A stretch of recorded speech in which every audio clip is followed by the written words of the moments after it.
We're continuing with cash flows from last week. We're obviously looking at direct and indirect. Did you have a look at that other question where you had was it the indirect? Let's just check.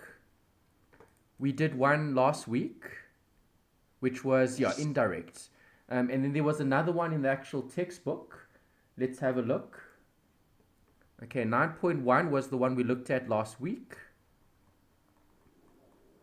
9.2 is, let's see, structure wise. Here, the required, this was direct. Okay, that one we'll do this week. I think it was the last one, I think, if I remember correctly. I gave you one to maybe consider. That was 2, this was 3. Okay, 3 was direct as well. Okay, so it must have been the last one. Did you manage Yes, it that was one? Did you have a look 9.4. at it? I did actually try and attempt it. And how did it go? Um, wasn't that bad. I didn't get it right, but when I looked at the solution, I kind of understood it. Okay, do you I want to think go I just through need it? we can do it. Okay, let's go through it Or then. because I remember last week you said you wanted to start off with direct first. Well, we did Or do indirect you want to do last week, this? so I think let's do indirect again, so you have the same train of thought, because direct is a bit Okay. different. Okay. Okay, direct is actually easier, but because the textbook starts with indirect, I just want to keep the continuation, so at least we can continue with cash flow, but obviously looking at the same workings and calculations from last week. Okay. Okay, so looking at this one, this was looking at a closed corporation. Okay, it doesn't matter what type of business you have. No. It doesn't matter. Good.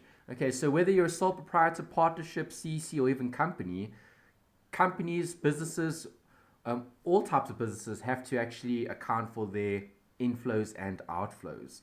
So structure wise, if we go to our Excel spreadsheet, we're going to copy paste all of this.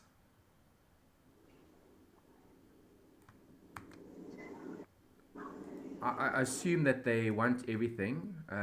They normally ask for everything in the textbook examples because it's practical, and it's obviously practice. And then, okay, that I can keep. That I can keep. This needs to go. Actually, I'll keep the T accounts because we're probably going to need them. But I just want to delete the contents.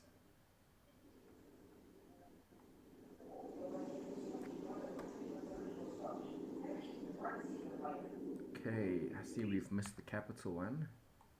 There. Alright, so this is just the templates.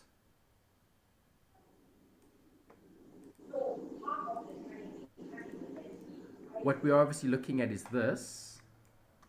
Delete, delete, delete, delete.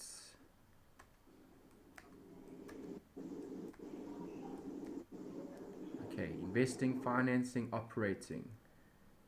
Yeah, let's delete that, it's fine. And then we'll delete all of that. Okay, perfect. Obviously that's going to stay.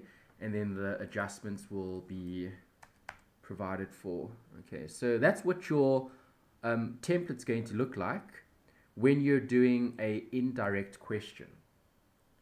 What do you remember about indirect? Give me the short summary. Bottom up. Yes, Basically bottom correct. up.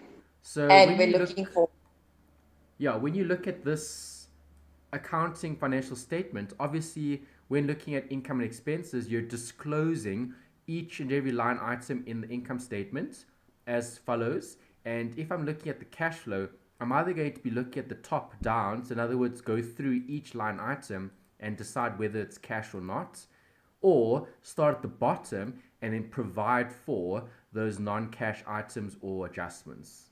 Does it make sense?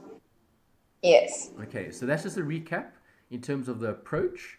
Obviously, we're going to have to go to the question and we're going to have to read and interpret what's provided in order to complete the question here. So, remember the tip? I wrote it down actually here. Yeah, it's still on screen. Okay, when you're doing a cash flow question, it's always better to start with the additional information, because if you're looking at the extracted information, you don't know which of these accounts are going to have adjustments and which aren't. Some of them will, some of them won't. So if you do look at them initially, you might have to come back and re-look at it later on. And that's why I'm saying it's always better to rather start with the additional information, because then you're getting all those adjustment points out of the way, and then you can update and change these figures. Later on, you can just go through them line by line to see, well, okay, what didn't I look at? And then I'm just going to obviously consider any cash flow. So inflow or outflow, depending. All right, so let's start at the bottom here. Okay, this was a short question. You only had 5 points here. So point number 1 said, no machinery and equipment were purchased during the financial year. Machinery and equipment was sold for cash. What's your thoughts about this one?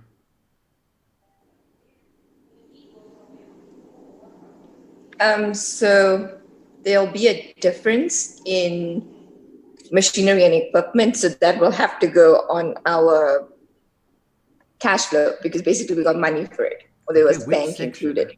Operating, finance, or investing? Investing. Good. Okay, long term. So you know where we are in terms of disclosure.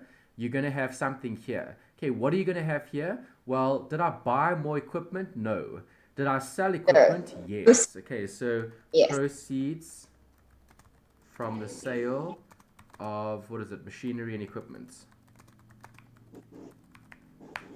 Okay, you are going to have to do working for that. So now that you know you've sold machinery and equipment and you know it was for cash, obviously you need to draw up the asset realization account.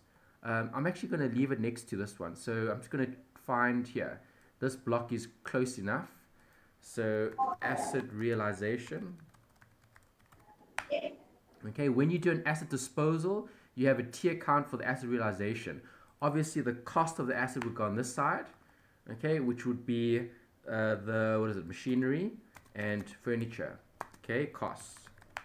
All right, and then you'll have the accumulated depreciation on that side, and then you'll obviously look for the bank,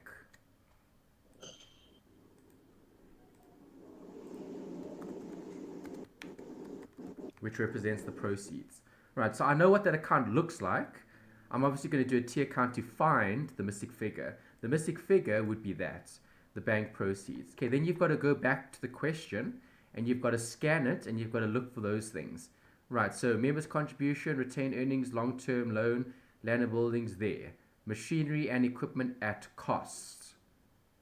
Notice there's a decrease. Okay, when there's a decrease, what's happening? You're selling furniture and equipment. Not furniture and equipment. Machinery and equipment. And equipment. All right, there we go. And then obviously you're going to have the accumulated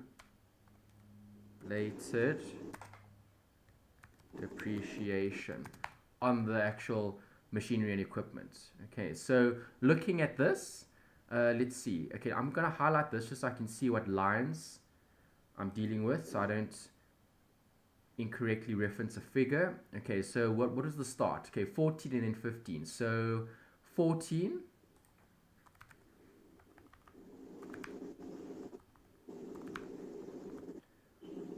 $220, 500. Okay, this was 17700, and then obviously referenced again, balance brought down, balance carried down. All right, then you've got machinery, 43 and 49. Okay, so balance here.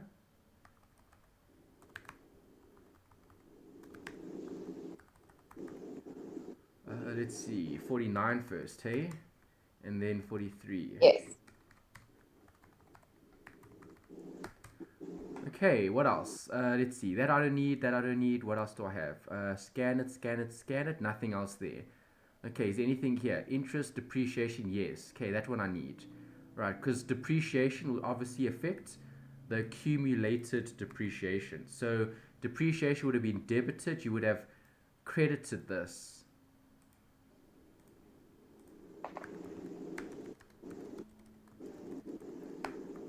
Okay, the 1 would have gone to your income statement, which was 19. All right, what else? Loss on sale of machinery and equipment that I need. That is an expense. So you would debit that account and then you would credit this one.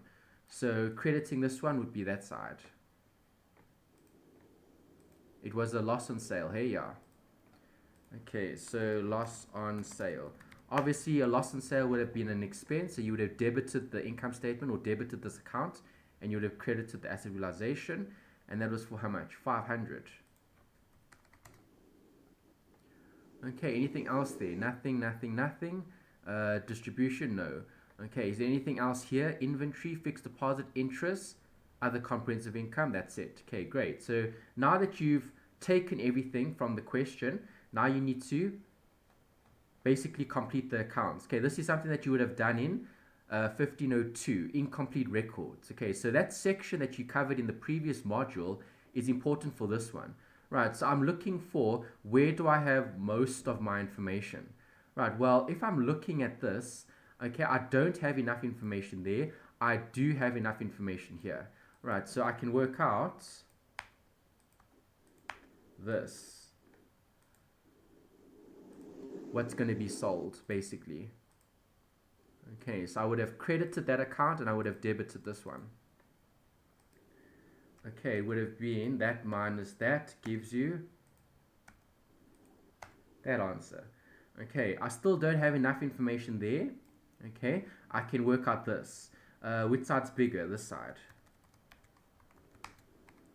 Okay, so I'm recreating the actual disposal account, and then obviously this minus that. This would go to the asset realization, obviously. Okay, contra account.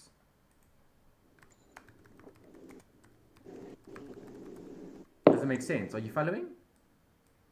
Yes. Okay. All right. So you can see that this is actually quite useful because you don't have to study formulas and rules. You can just recreate those tier counts.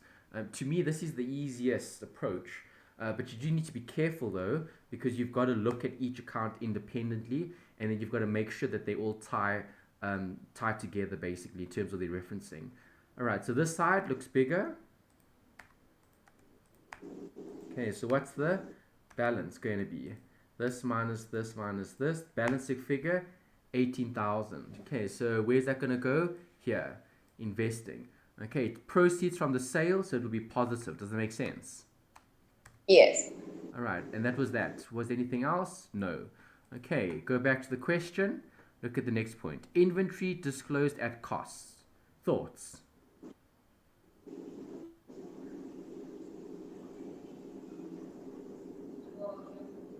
I actually don't know. Okay, But we just what is keep it inventory? goods that we sell. Yes, so how does that affect an indirect question? Where do we show it? Part of the adjustments. Operating, yes. Okay, because remember, inventory, yes, is sold, bought and sold. Okay, but because we're not looking at the sales and the purchases, we're looking at the profit and we're going up. Obviously, there is going to be an adjustment for the stock that you maybe haven't sold or the stock that you have sold, depending on what you've got. Okay, whichever amount is bigger. So inventory here is disclosed at cost.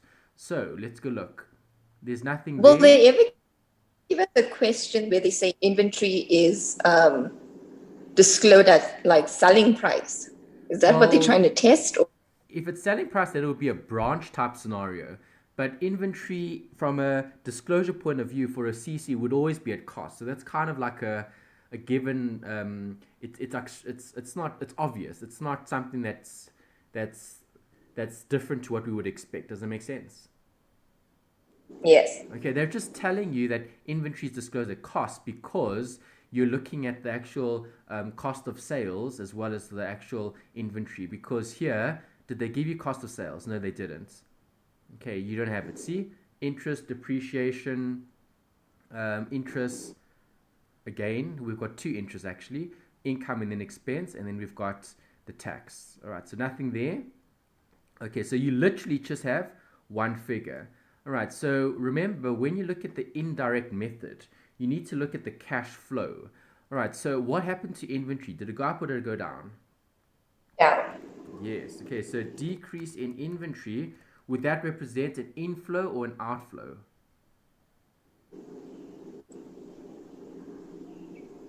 An outflow because we sold it.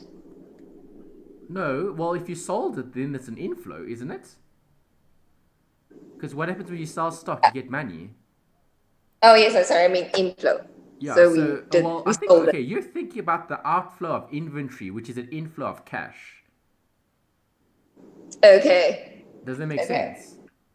Yes. Okay, so you've got to think about cash flow here. You've got to forget about the accounting for a bit, because obviously, in terms of cash flow, you're looking at what would have caused a decrease in the inventory. It would have been because of sales. Does that make sense? Yes. Yeah, so you're providing for that adjustment in terms of the balances that you had at the beginning and at the end. Because if that balance had changed, that's obviously an indication that there were a certain amount of cash flows during the year. So the difference here would be what's the first amount? The 50. 50. And then the second amount, which is the current year, is 31. Okay. All right, next.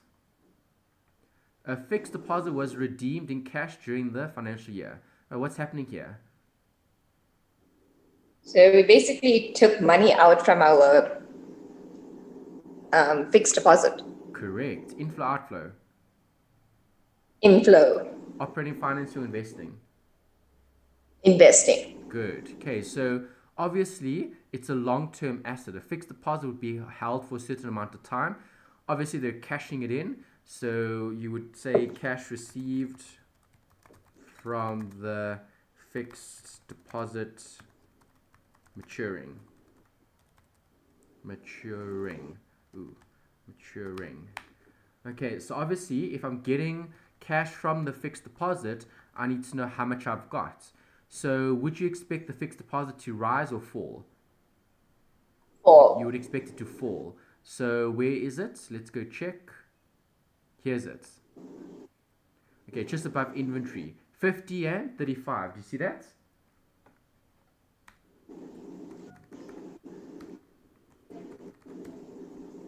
Happy with that? 50 and 35. Difference is 15.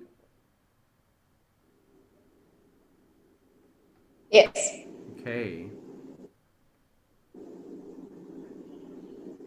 The interest on long-term loan is not capitalized. Okay, so they're telling you that the interest isn't capitalized. Okay, remember there's special disclosure here. In terms of cash flow, the profit for the year must exclude the interest because you have to show the interest as a separate line item. Okay, you have to show it as an amount that you are paying. So under cash generated for operations, to disclose other things that you've paid, obviously this is special disclosure for cash flow. All right, so what was the interest? Let's see. Interest on the long-term loan is not capitalized. Okay, so if it's not capitalized, it didn't affect the opening and closing balances of the loan. Does that make sense? Yes. Okay, so where's my interest? Here. Interest on long-term loan, 14,000. Do you see it? Yes. Okay, so I have to disclose that. Inflow, outflow. Outflow. Outflow. Minus 14,000. Okay, was there any change in the interest for the loan? Let's see the loan. Where's the loan? Members. Okay, here's the loan. Long-term loan, 70, 100. Okay, so we need to draw that up. Okay, they said that the interest is not being capitalized. Long-term loan starting at 100, ending at 70. So did the loan go up or down? Down. Inflow, outflow. Outflow.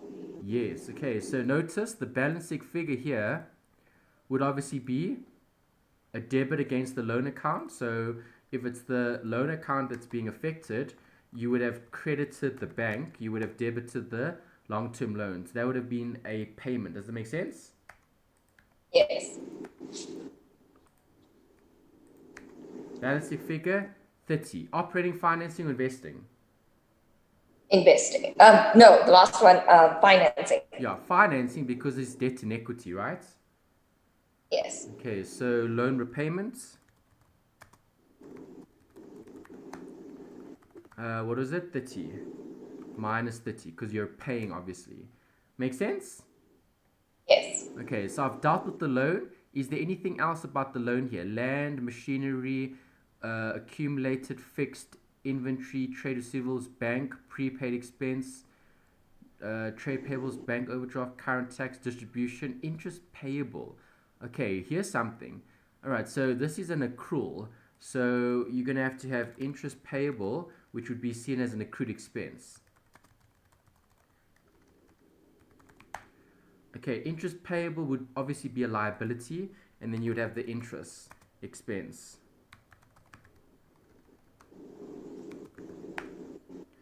Okay, so the interest payable is obviously a liability. We started with 6, we ended with 15. Okay, so balance.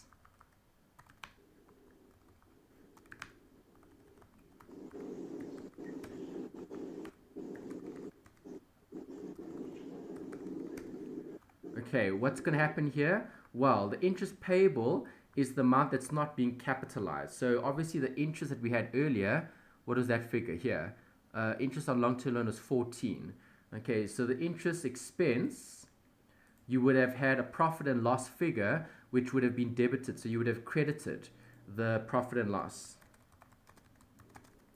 Okay, credited this account of profit and loss, and you would have debited profit and loss with the interest on the long-term loan of 14,000. Okay, I want to know how much they've paid, so I'm looking for this account.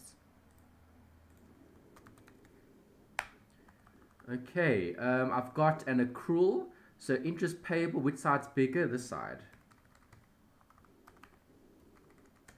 Okay, obviously there would be a debit and a credit, so you would have debited that account, you would have credited that account.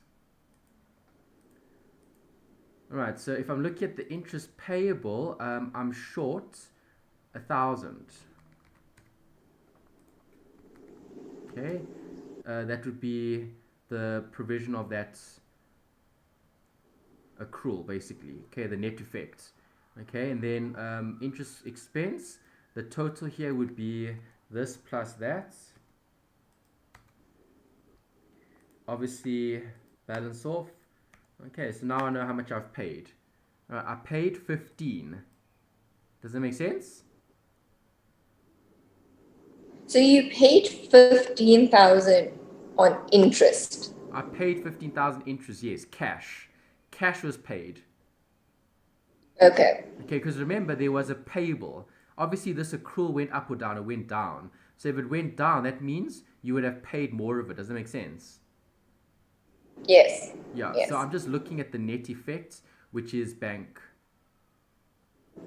Okay. Or you could have done it this way. Instead of offsetting those two accounts, you could have just said this.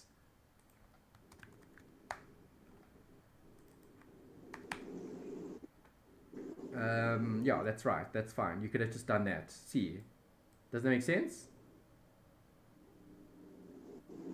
But now it changed to 14. Yeah, but then it's 14 plus 1. Oh, okay. Because Yes, yes, yes. remember, if you're debiting this account, you're crediting something else. Yes, I hear what Because you're interest saying. payable, what happens to your payables? They get paid off, don't they? Yes. Yeah, so I've just offset that here because of that accrual that was provided for. Alright, so whether you do it this way or the other way, doesn't matter. You're still going to get 15. 15. This plus that is 15. Does that make sense? Yes. Okay, operating, financing, or investing, this would have been? Operating. Operating. Okay, so interest paid. Okay, we had 14. Obviously, we need to correct that. It's 15 because of the accrual.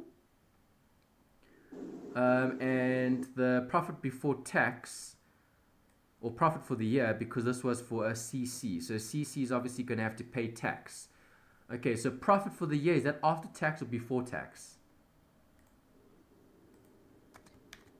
I think it's before tax because I have 113,500. So No, tax is, remember, profit for the year is after tax.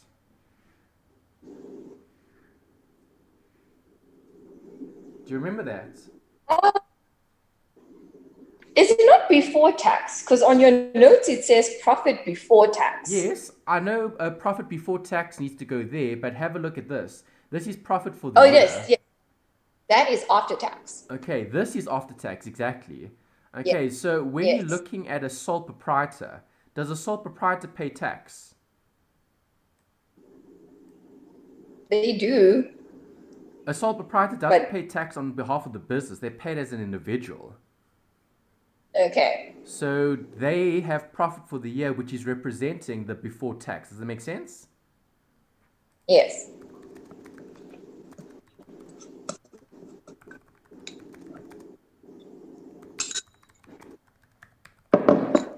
Okay, that's before tax. Make sense? Yes. Okay, and then obviously, if I'm dealing with a CC, where is it here? Okay, I do have my notes actually here. The template's important. Yeah, there we go. Okay, for Yes. CCs and companies, you have to use before tax. Do you see that? Yes. Okay, and why? It's because you have to take off tax later on. Right, so you can't show tax being taken off twice. Does it make sense? Yes. Okay, so this is something that needs to be considered. Is that all right? Yes. Okay, so what is the tax that was paid? Ooh, we need to go check. We don't have that. It was 43,000. Where do you see that? Oh, here's it here. Okay, I agree. Okay, so the tax that you had paid was 43. You can draw up tier counts for this even, if you want to. Was there a tax payable figure? Yes, there was. See? Current tax payable. Do you see that? Yes.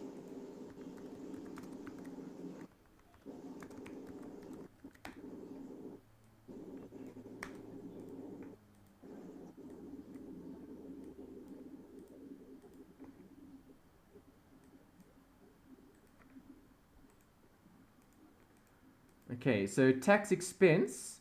Obviously, the tax expense was how much? 43,000.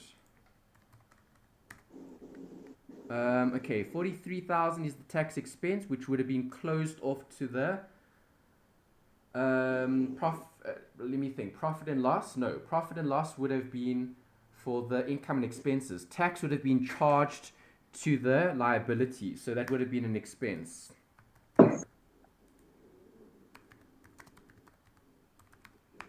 Okay, so the tax expense would have been payable 43. Tax payable obviously is a liability.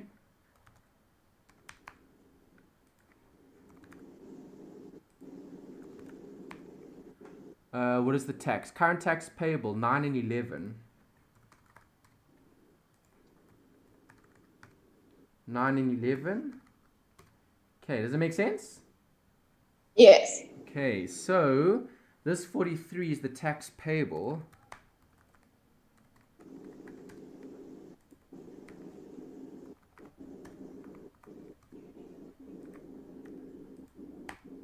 Okay, that's that, and then you have to subtract, so you get an answer of 41,000, which is the tax that was paid because bank would have been affected. Make sense? Yes. Do you know, Okay. I was looking at this 41 and I'm like, how did they get that? Oh, okay, there you go. All right, it's just working out the amount that was paid because you're taking the accrual into consideration. Okay, so do you always reference between your statement of comprehensive income and your statement of financial position? Yeah, you have to because if there's an accrual, you have to provide for it because the accrual is going to change the payment, right? Yeah, Yes. because have a look. You've got tax that you have to pay, but did you pay the 43? No. The 43 No. is an amount that's charged, which is an accrual. Yes. Okay, what you actually pay is the liability. You pay off the liability. So the liability went up. That means you paid less. Okay. Okay, it went from 9 to 11. That means you paid less. You paid 2,000 less than you're supposed to. Okay. Okay, because this income tax doesn't represent a payment. This represents accounting accruals.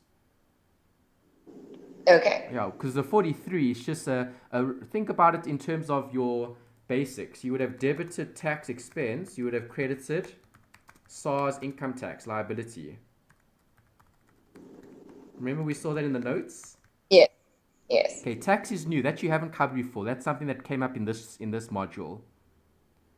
Okay, so this is how tax is charged to a business. Then obviously you have to work out how much is paid off.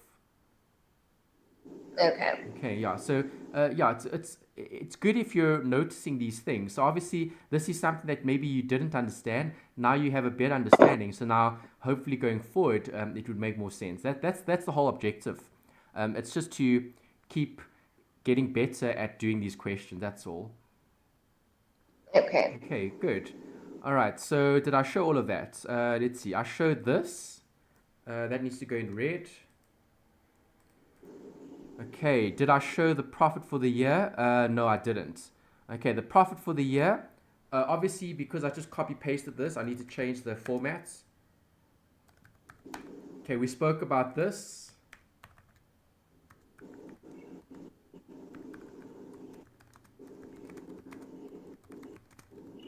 Okay, you have to use the before tax because you have to show the tax separate. Okay, so I can't show tax paid here and then use after tax there because then I'm taking tax off twice. Does it make sense? Yes. Okay, so that's why you need to add back the tax. The tax was 43. That's the accrual. Okay, the 43 does get added back. So, okay, that's the profit for the year. Or, well, profit before tax, I should say. Okay, profit for the year updated because of tax. All right, next step, next line. What's the next one? Okay, there were no other comprehensive income for the year. So if they're telling you there's no other income for the year, that means there isn't any other additional information points regarding things that we haven't provided for yet. Okay, so let's go back. Okay, members' contribution, did it change? No. No. So no effect on your financing. Okay, retained earnings, did that change? Yes. Okay, retained earnings did change. Okay, when can retained earnings change? When there's a distribution, right?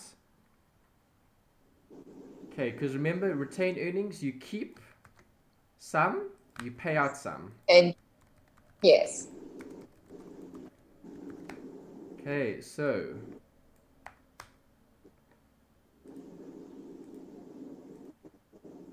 retained earnings would be affected by distributions. Distributions, I saw it earlier. Where was it? Here, distribution to members payable. Distributions payable.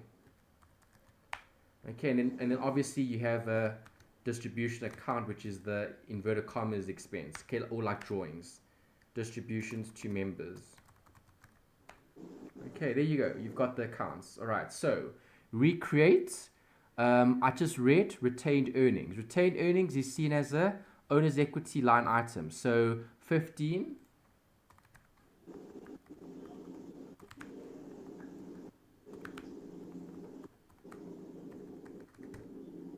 And what is the other figure? 48. Okay, what else? Let's see. Long-term loan, land, nothing. Okay, distributions payable. All right, payable liability.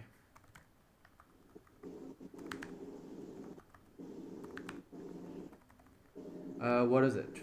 37.5. And then 15. Okay, what else? That's it there. Okay, anything here? Interest income, depreciation, loss on sale, interest, income expense, there, profit for the year. Okay, the profit would obviously increase the retained earnings. Do you agree? Yes.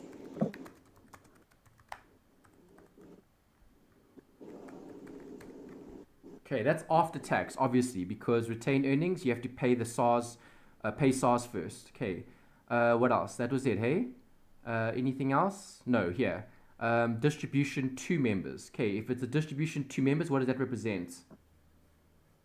A payment. Okay, but Yes. it's an accrual. Okay, so distribution to members. What is it? It was 37,500.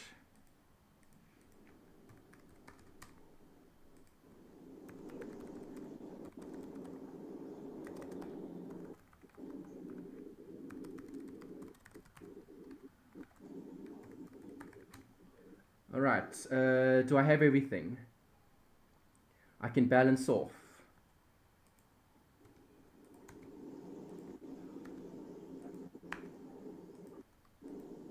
Okay, so that's the amount that I'm paying.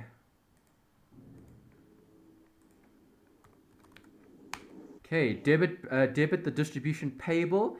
I paid 60. Okay, this is seen as long-term, short-term, operating, financing, investing. I would go with financing. No, okay, it's not a repayment of capital. It's a payout of profits. So when would I use financing for equity? If you're if you're giving back the members' contribution, So like if I sold the business. not if you sold the business, if you basically paid out or paid back some of the members' contributions, if the members got paid out from the capital, not from the business's operations. Okay. Okay. I get what you're saying.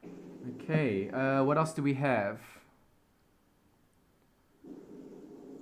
Long-term loan. Long-term loan. Did we look at the long-term loan? Yeah, we did. Land and buildings? Yes. No change. Machinery, yes. Fixed deposit, yes. Inventory, yes. Trade receivables, no. Okay, trade receivables, what do I have to do? Operating. Operating, good. Cheryl, I see I've got a message here. Can I quickly go pick up this delivery? There's someone at the door. Yes. At the complex. Can I? It might take about 5 minutes. I just need to go collect a package. Sorry. Can I pause here quickly? No problem. Yeah. Yes. Are you happy with the distribution? Okay, so we had the distribution which was 60,000, which we worked out from the retained earnings amount. Okay, great. What haven't we looked at here? Inventory, Actually, on trade receivables. trade receivables. Yes, okay. Trade receivables. Yes. Again, it's an adjustment, right? Right, because it's a current asset. Yes. Do you agree? Yes. Okay, it went up or Yes. down? It You broke went. up there. What did you say? I said this was a decrease in a trade Trade receivable, which receivables. is a current asset. There is a change, so you need to obviously provide for it as an adjustment. Do you agree? Yes. Okay, how much is it? Let's highlight it. Okay, the difference is 5. Okay, if it decreased, okay, inflow, outflow. Inflow. Inflow, let's think about it. If this is decreasing, money's coming in because they're paying you. Yes, That I means agree. people paid. I Okay. agree. Okay, so difference is 5. All right, then you've got bank here. Okay, obviously bank here is a debit. So debit for this year and 0 for last year. So the bank balance, where did I put it here? Here's it. Cash and cash equivalents. Okay, let's look at the bank balance. Balance at the beginning was 0, and then bank debit was 47. So that's a plus. The beginning was actually -2 under bank overdraft. Okay, yeah, we're getting there. Yeah, we'll update it just Okay. now. Okay, but yeah, if you're spotting that, that's good. Okay, so that line's complete. Next line, prepaid rent expense. What is this?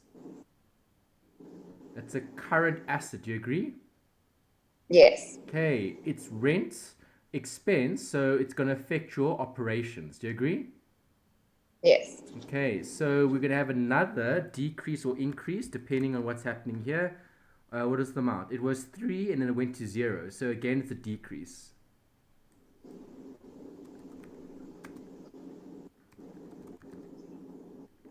Prepaid rent expense. I forgot the word prepaid. It's fine. We'll add it in. Okay, so the current asset is decreasing. If it's decreasing, what does that mean? That means the asset is decreasing. So assets decrease on the credit side. So you would have credited the account and you would have debited the expense. Do you agree? Yes. Okay, so would this be seen as an inflow and outflow? An inflow. Why? The expense is being affected. Do you agree? You're increasing the expense, but the expense was prepaid from last year, so you're not going to pay this year. But that's still not an inflow of bank. It's an adjustment against the profits. Okay. Because remember, your profit figure would be affected by the prepayment. The prepayment happened last year. So you paid more last year, you're going to have less this year. Does it make sense? Yes. So Okay, you I have get to what you're adjust saying. for the actual expense. Okay. Let's see. Well, you can kind of just remember it this way. If it's a current asset, inventory, debtors, prepaid expense, they're all current assets. If a current asset decreases, it's going to give rise to a positive adjustment against your profit. Okay, it's always the inverse for this one. Okay. So decrease in asset. Yeah, decrease in the current asset would obviously give rise to a positive change for the adjustment against the profit. Okay. Okay, let's see. You've got bank, you've got the prepaid rent, you've got the trade payables. That's the next one we need to look at. Okay, here we've got two amounts. All right, so increase or decrease, 25, 13. Let's see, difference are 12. It went down. Okay, if it's decreased, then it's a direct effect. Okay, so if it's a decrease in a current asset, it's an inverse effect. Okay, if it's a decrease in a current liability, it's a direct effect. Okay, that's basically what you need to remember. So obviously here, trade payables is decreasing. So decreasing meaning you would have paid them off. Yes. I'm just writing creditors. You could have written trade payables, the same thing. What is it, 12, eh? Yes. Yeah, that's right. Okay, then there. Okay, your bank overdraft, that's good. So the cash flow was actually negative. What is it, 2? Alright, current tax payable, done. That one, done. Interest payable, also done. Those ones I've looked at already. Okay, here I've got, let's see, interest income.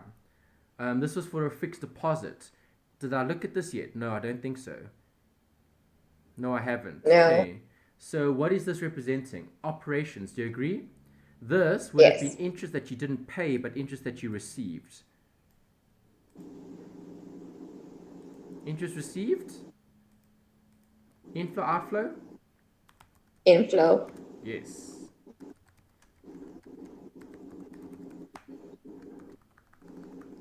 What is the amount? 13. Yes. Okay, what else? Depreciation. Does depreciation affect an indirect method question? Yes. Yes, always, because you need to provide for non-cash items. So add back depreciation, obviously non-cash. Okay, we spoke about this last week. You have a whole list of non-cash items that you need to look out for.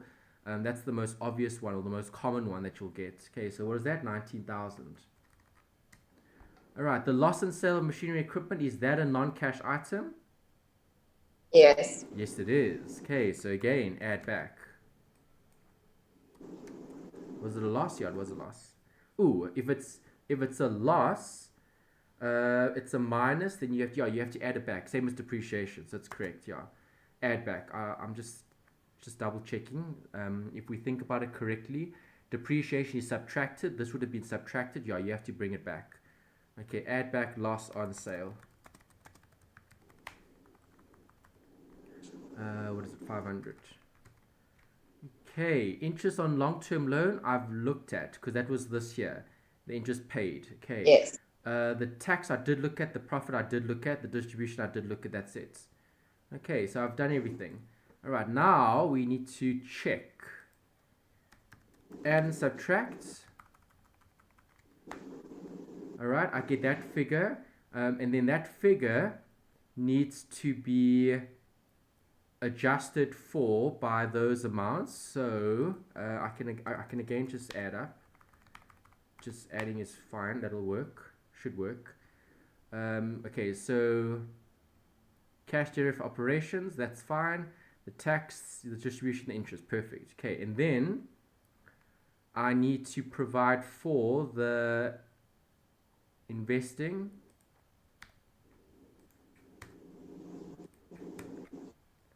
The financing, and then the difference. Okay, this would be, let's see, 47 minus 2 gives you plus 49. Okay, that would have been the net cash flow. Then we need to double check here. Let's see, cash from operations, that plus that plus that gives us, ooh, I'm 100 off. No, not 100, I'm 1,000 off. I've left something out. Let me go check again. There's 1,000 missing here.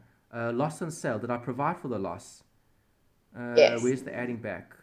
Yeah, add back the loss and sale of an asset. 500.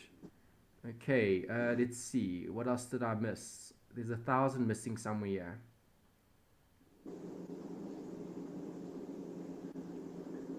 A 1,000. It might be because of that interest that we had earlier. Here, this thing. The interest payable. Let's think about this. The interest payable would have... What value did you have for interest income? What value did I have for interest income? Let me see. Interest income, I had 13,000. 13.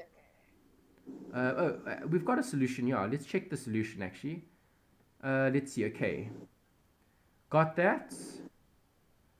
Decrease in inventory. Got that. Okay, let me just go through there as well, then look for what I've got. That I've got 14.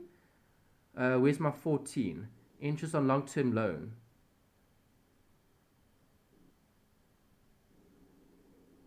Interest on long-term loan. They've included that there.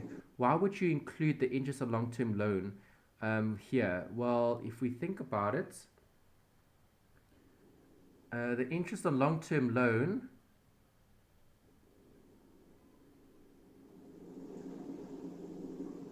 now that would be strange, because the profit before tax, they're saying that the profit before tax needs to be updated, because I see you've got these adjustments.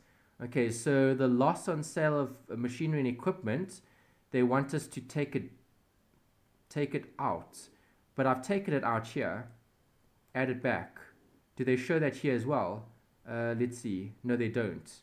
Okay, yeah, okay. Their disclosure is a bit different because I see they've got like subtotals here. All right, so this cash generated from operations is 14900. Mine is 14800. That's probably the problem. Okay, let me check the other two. This is cash from investing. Investing was how much? Investing was 33, that's right. And financing was 30, that's right. Okay, yeah, so there's a problem here at the beginning. Let's see. Okay, so let's go down the list. 500 added back, I've got it. 19 added back, I've got it. Interest income, fixed deposit. Oh. Okay. This 13, I see they've subtracted it and then they've shown it here as interest received. Okay, that I didn't do.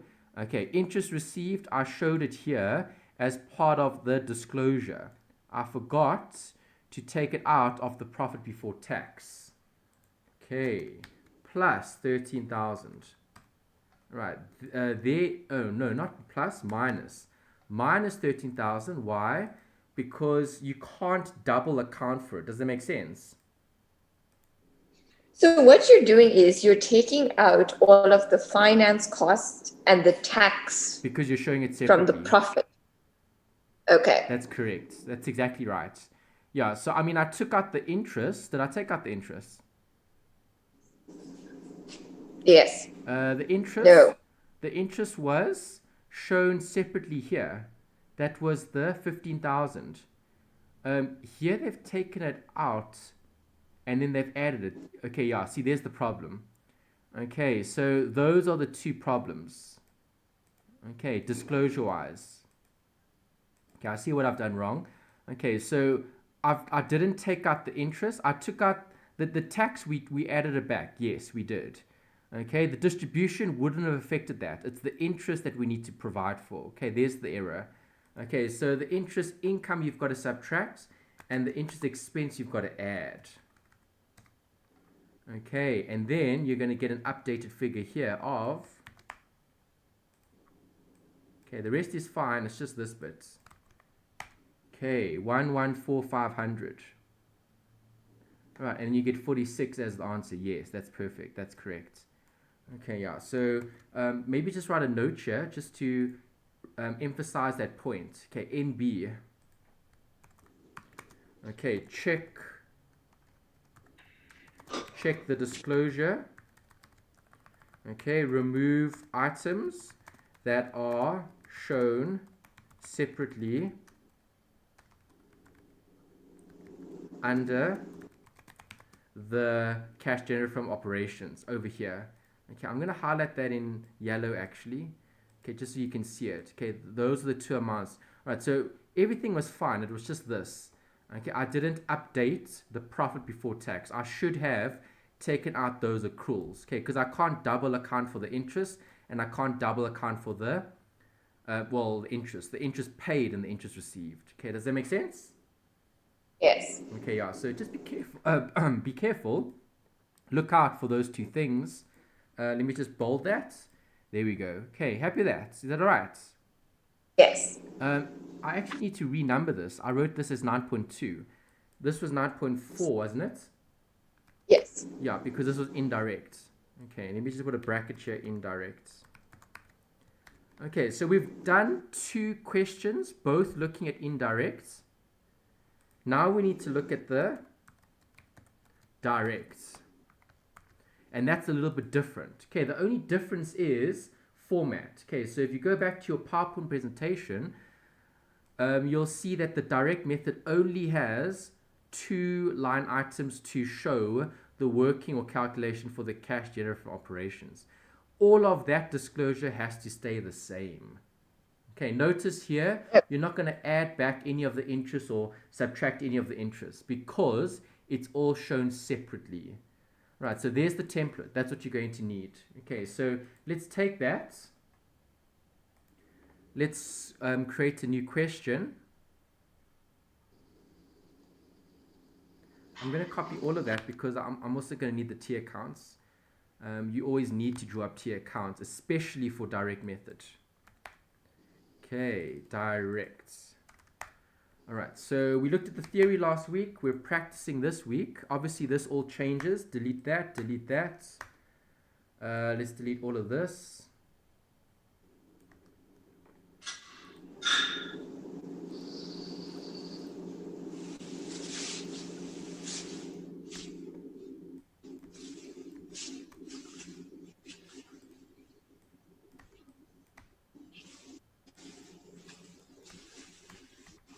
Okay, is that it? Yeah, that looks good. Actually, let's copy it twice because I'm going to need it again for the other one. All right, so I don't have to delete all the stuff again. Okay, so 9.2, that's fine. Okay, let's just write this in. Cash receipts from sales, etc. Okay, cash payments to suppliers, etc. Okay, obviously you're paying everything, you're receiving everything, and then you've got to show that separately here. Okay, then you've got to delete all those columns. And that's it. That's what it looks like. Okay, so direct there, and then just copy paste again, and then exercise 3. All right, so you've got two exercises in the textbook. We'll look at both. The first exercise I'll do, and the second one you can help me with the actual interpretation. Okay, so let's go through one just initially, just to get your head around the actual approach. The approach is exactly the same in terms of what we had done previously. The only difference is the disclosure. Okay, so remember when we spoke about the direct method, which way are we going? We're going top down. Correct. Top bottom. Okay, so if we're going top down, where's my PowerPoint? No, not PowerPoint. Yeah. If we're going top down, further up. Okay, we're going back now. There, 9.2, I saw it, 9.1, 9.2, there we go. Okay, this is where it starts. Right, so you're going top down, so you're literally looking at the statement of profit, loss, and other comprehensive income, and you're taking it line by line by line by line by line by line by line, and you're working out the bank. That's all you're doing. Okay, it's as simple as that. But with direct, you don't have to provide for all those accruals and all of those other things. You just need to look at T accounts, and you're basically working out bank. Okay, addition information always. Okay, this one looks quite long actually. Let me get my Excel workings here. Okay, so number one, fixed deposit was made on the 28th of Feb. Okay, a fixed deposit, operating, financing, investing. Fixed deposit, investing. Yes. Okay, so where's the fixed deposit? Was that it? Yeah, here. Extract from the statement of financial position. You should see it here because it's an asset. Capital, current. See, notice it's a partnership now. But even though it's a partnership, you're still going to do the same thing. Okay, a cash flow is a universal thing. It doesn't matter what type of business you're looking at. And that's why in the textbook, they actually give you like a template, but for all of them. And they just show the slight differences. Because obviously for a CC, you're going to have a distribution. If it was a company, you would have a dividend, but it's still the same thing. It's drawings, basically. Does that make sense? Yes. Okay, we spoke about like the vocab when we were looking at the separate sections. Okay, the vocab changes, but the basics stay the same. Right, for a cash flow, you're looking at the same thing, receipt and payments. Okay, fixed deposit, 40. I see it's the last one. All right, so what would that be seen as? Inflow, outflow? Outflow. Good. Okay, this is investing, so this section. All right, so new investment in a fixed deposit. And it was 0 and 40, right? Was that the right? Yeah, 14 here, then 15 there. Okay, just double check that, just in case. Otherwise, it could have gone down instead of up. Okay, but this is actually a payment, not a receipt. How much did I pay? 40,000. Okay. Next, no land and buildings were purchased during the year, so no outflow. 50% of the selling price of the land and buildings was received in cash, whereas the outstanding amount was on credit. No land and buildings were purchased during the year. 50% of the selling price. Okay, so selling price. Selling price means we sold land and buildings. Does that make sense? Yes. Okay, so 9.2.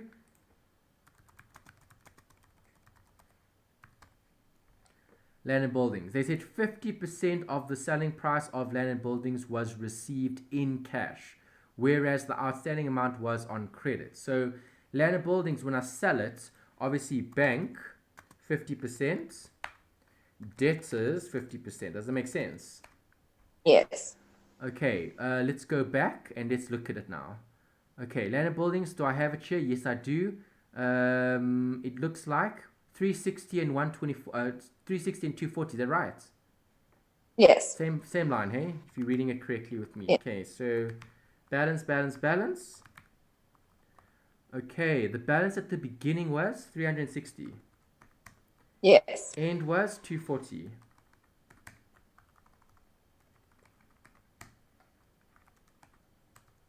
Okay, which side's bigger here? They told you there weren't any purchases, so there's no bank on that side. Does that make sense? Yes. Okay, so you're literally working out the difference This minus that is 120. Divide by 2 is 60. Do you agree? Yes.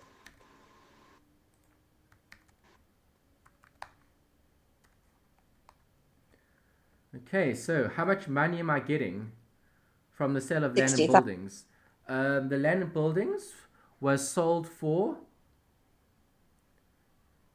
60. Yes. That's what we had here, hey? Okay, so land and buildings, land and buildings, land and buildings. Where are you? Investing here. Okay, so this would have been, let's think about it. You're selling land and buildings. So if I'm selling land and buildings, what's going to happen? Proceeds inflow. Correct.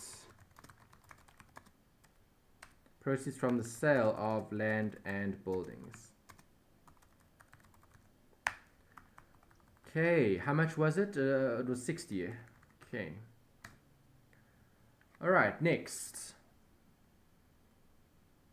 No furniture or equipment was sold or scrapped during the year. Okay, so I didn't sell any, so I'm not going to have any inflow, but I purchased more. So furniture and equipment should be under the balance sheet here. Furniture and equipment from 12 to 12.8. Do you see that? Yes. Operating finance or investing? Investing. Yes. Okay, so this would have been new purchase.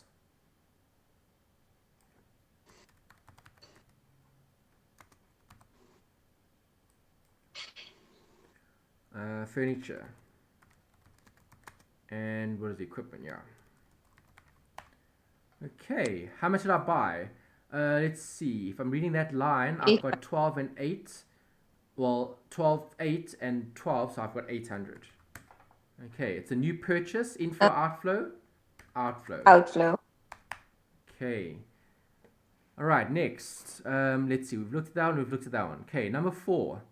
All purchases of inventory were on credit. Okay, so they're telling us that all the inventory was on credit.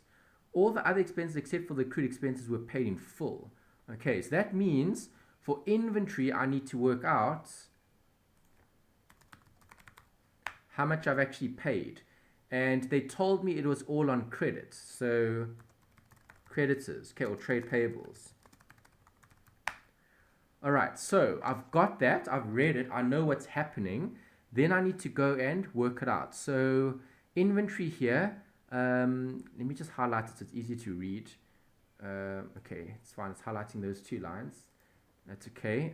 Inventory is an asset. So balance, balance, balance. Okay, inventory was 100,400, 96. Okay, they told me in the question that all inventory was purchased on credit. So obviously in your creditors, you're going to have inventory. And all of it was bought on credit. That's what they said. Okay, so if I'm recreating the T accounts, I need a reference there for the creditors, the trade payables. All right, obviously if I'm looking at inventory, I need a control, not a control, cost of sale in that control account here. Okay, there. Cost of sales was 196,360. Do you see that? Yes. Okay, so cost of sales would have been an expense. You would have debited cost of sales. You would have credited inventory. Okay, so your cost of sales figure is 196,360. Okay, is there anything else in inventory? No, they told me everything was on credit, so I can balance this accounts.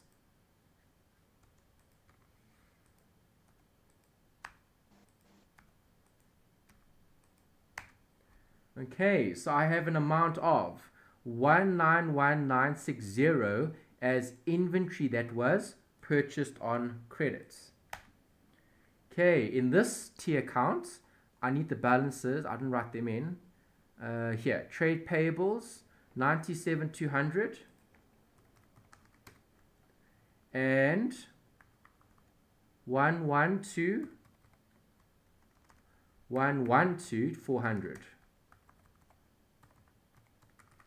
Okay, obviously I'm looking for the payments.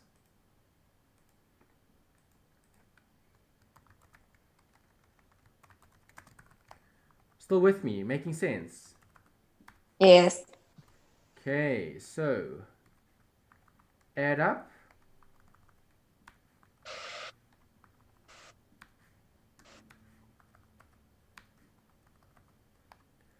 Okay, that's what I've paid. Okay, operating, finance, or investing?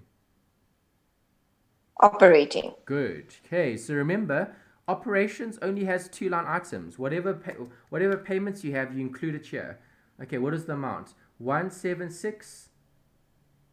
176,760. Perfect. Okay. All right, go. Next line. What's happening next? The drawings of the partners were made in cash. That's cash flow. All right, so if the partners are drawing, I'm going to have to affect the actual appropriation account, okay, and the balances in their current account. Okay, so we can see here you've got capital, current. Okay, there is no appropriation account here, not provided. They give you the profit. They have to. Okay, they've given you appropriation here. There's it. Okay, you've got it. All right, so there's it there. Statement of changes in equity for the year ended. There's the appropriation account. Okay, the appropriation account is showing. Where's the drawings? Where's the drawings? Where's the drawings? Here. The last. Yes. The last line. Okay. All right, so they told you that the drawings was cash, right? Yes. All drawings remain in cash. Great. Okay, so because you've got it and they've shown it here as part of their current accounts, okay, you would have to provide for the amount that they've drawn as a distribution. Okay, why a distribution and not a repayment of capital? I remember you explaining this literally just now. Yes. It comes out of the profit, not coming out of the capital. Okay, have a look Yes, at the yes, capital balances. Did the capital balances change? It went up or no, down? yes, Okay, so if the capital went down, it would be financing. Do you see that? yes, Okay, because financing is debt and equity. yes, Okay, but because this is a distribution of profits, this makes it an operational line item. Does that make sense? yes, Okay. All right, so under cash generated for operations, you're going to have partners, distribution, which is the drawings.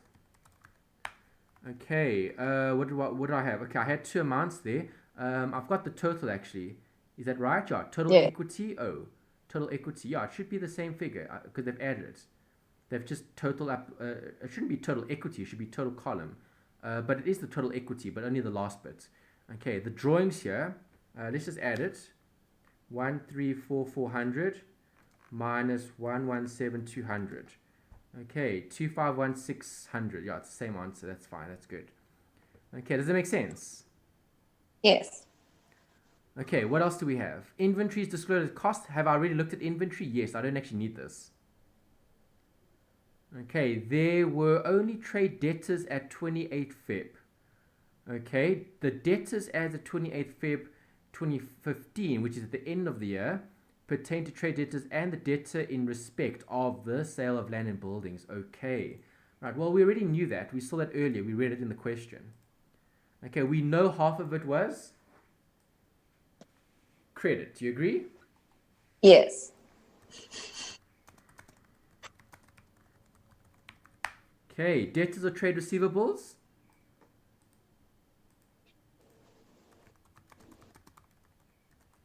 Okay, we had this earlier, and I need to show it because I need to do the working. Just reference the figure you had earlier. Okay. All right, let's see.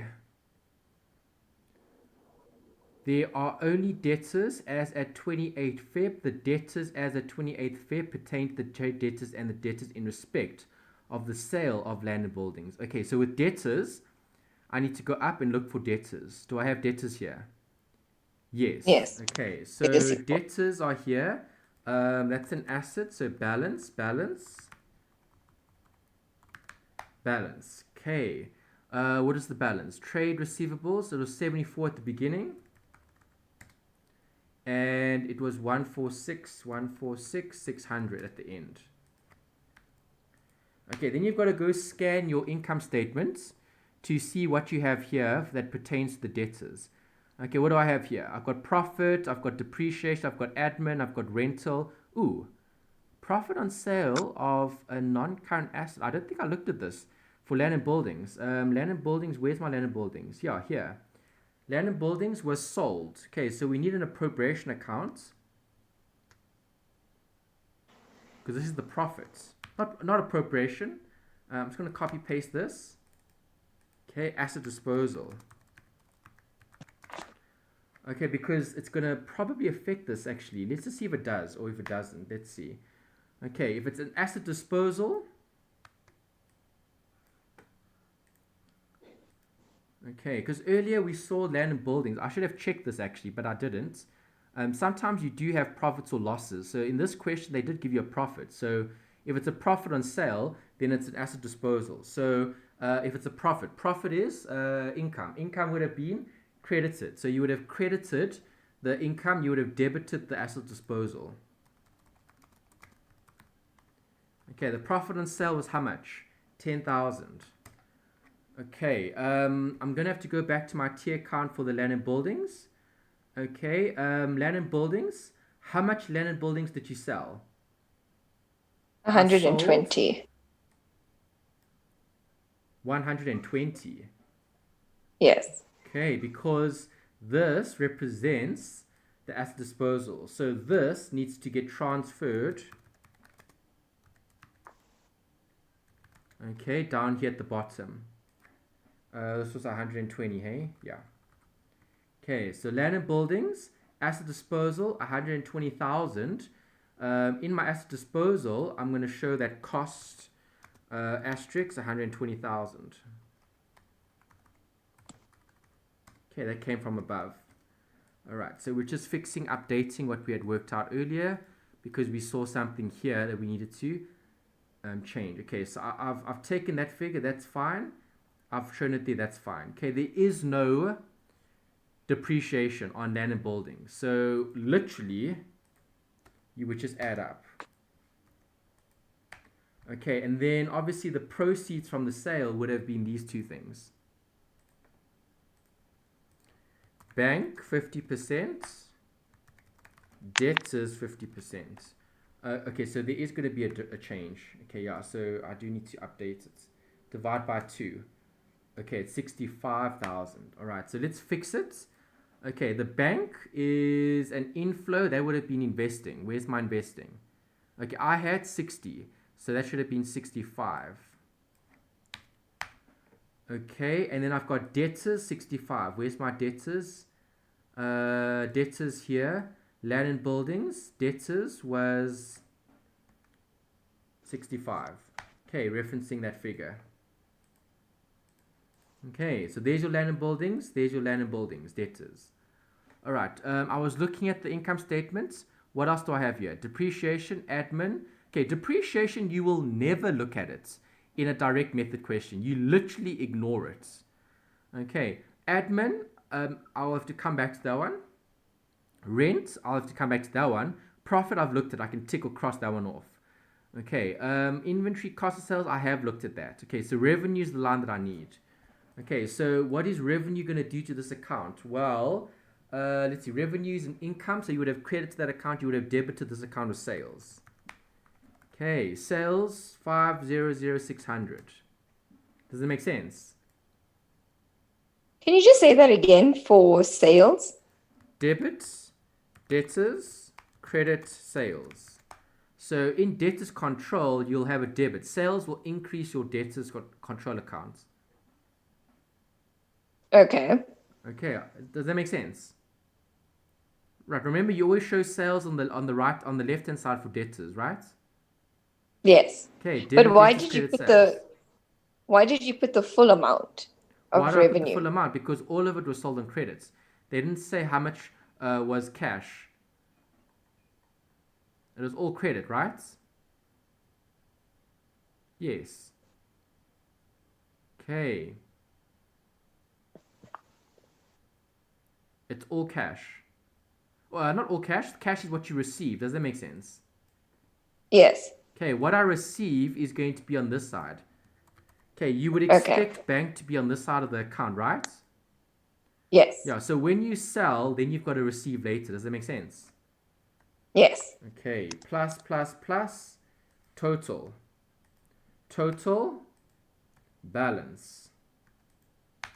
Okay, 493000. Operating, financing, investing, operating. What is it? Operating. 493000, 493000, 493000, 493000. Okay, there we go. All right, so maybe just to show a little note here, asterisks, creditors, asterisks, debtors. Okay, that's where those figures came from. Okay. All right, the last line says all capital contributions were made in cash. Okay, so that means this capital here for Blue and for Max, obviously it went up. Okay, they contributed more capital. Inflow, outflow. Inflow. Operating, finance, or investing. Financing. Good. Okay, so additional partners capital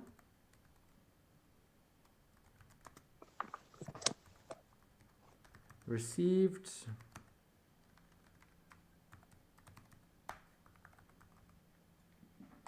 I'm gonna have to add well, I can just times it by 2. It's the same figure. 220123, same figure, yeah, minus 193800. Okay, close brackets times 2. There's 2 of them. Okay, 52,400. Happy with that? Yes. Okay, was anything else here? No. Okay, nothing else. All right, so now we need to go back and we need to check things. Okay, I would actually check this first. So go all the way back to the beginning and go down the list. Okay, so revenue, I've looked at because I had to work out debtors. Cost of sales, I looked at because I had to work out creditors. Okay, the inventory and purchases would be part of that calculation, which I've looked at. Other income. Okay, the profit I did look at. The rent I haven't looked at. Okay, so rent income, there was no adjustment. So is this a receipt or a payment? Receipt. It's a receipt. Is there an accrual for it though? Is there rent income here? Yes, rent Yes. receivable. Do you see it? Yes. Okay, so copy. I'm going to run out of space. I'm going to just move this across because we've got our other activity at the bottom. And then let's put it there. Okay, rent income. Okay, what accrual do you have for the rent income? Rent Accrued receivable. income. Accrued income. Do you agree? Yes. Accrued rent income is an asset. Do you agree? Yes.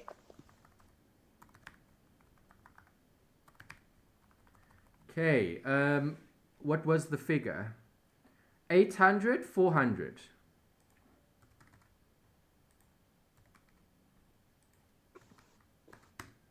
Okay, there's the rent income. Then you need the rent figure. We saw the rent figure earlier. What was it? 48. Okay, so rent income would have been profit and loss. You would have closed off the profit and loss. So profit and loss. Other way. Okay, you close off this on that side. Okay, and then the rent income was it is right. Rent income is an income. Income was how much? 48. So 48 Yes. is going to go to profit and loss.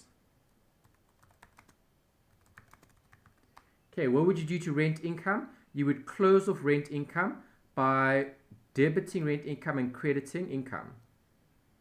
No? I'm confusing myself. Let me think about it again. Okay, let's start over. Okay, what is rent income? It's an income.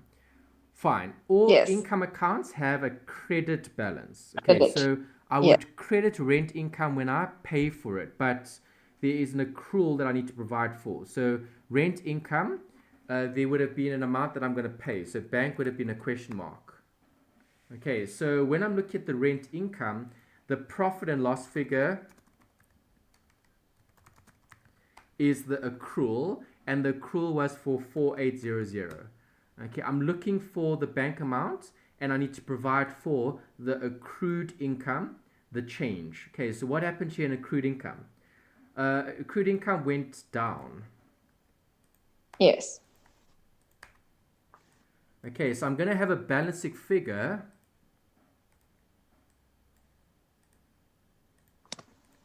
And the balancing figure is going to go to the rent income.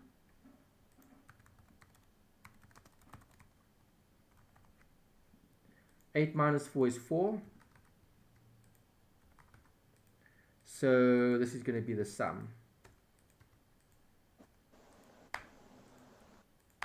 Okay, so there's another receipt of payment. It's a receipt because you would have debited bank, debit bank, credit rent income. That's correct. Okay, so 5,200 needs to be added to the, where's my disclosure? Oh, scroll across. Here.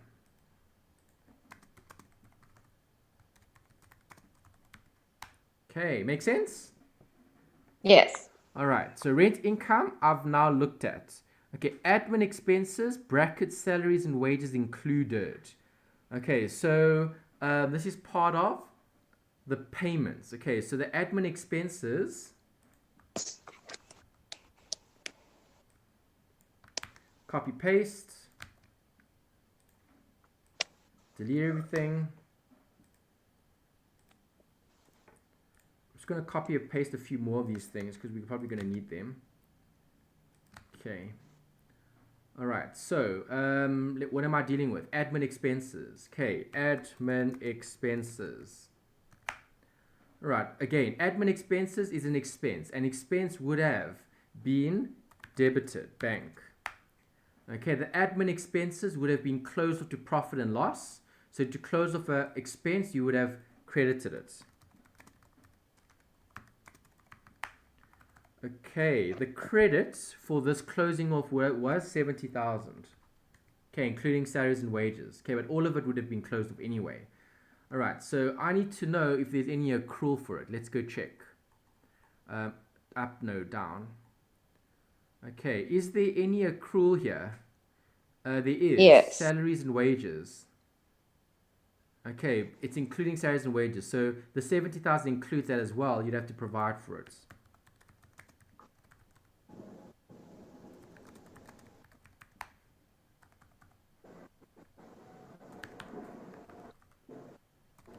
Accrued expense is a liability. Okay, how much do I have at the beginning? 400. How much do I have at the end? 1, 2. Still with me? Making sense? Yes. Okay, biggest figure, bigger amount is that one.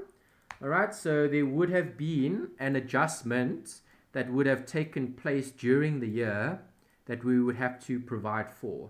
Okay, so this minus that gives me 800. Okay, so can I work this out now? Yes, I can. That's the bigger amount, obviously. Okay, 69,200. What is 69,200 representing? It's representing a payment for my expenses. Agree? Yes. Okay, so a payment, 69,200, 69,200, 69,200. Scroll across. Operating, 69,200.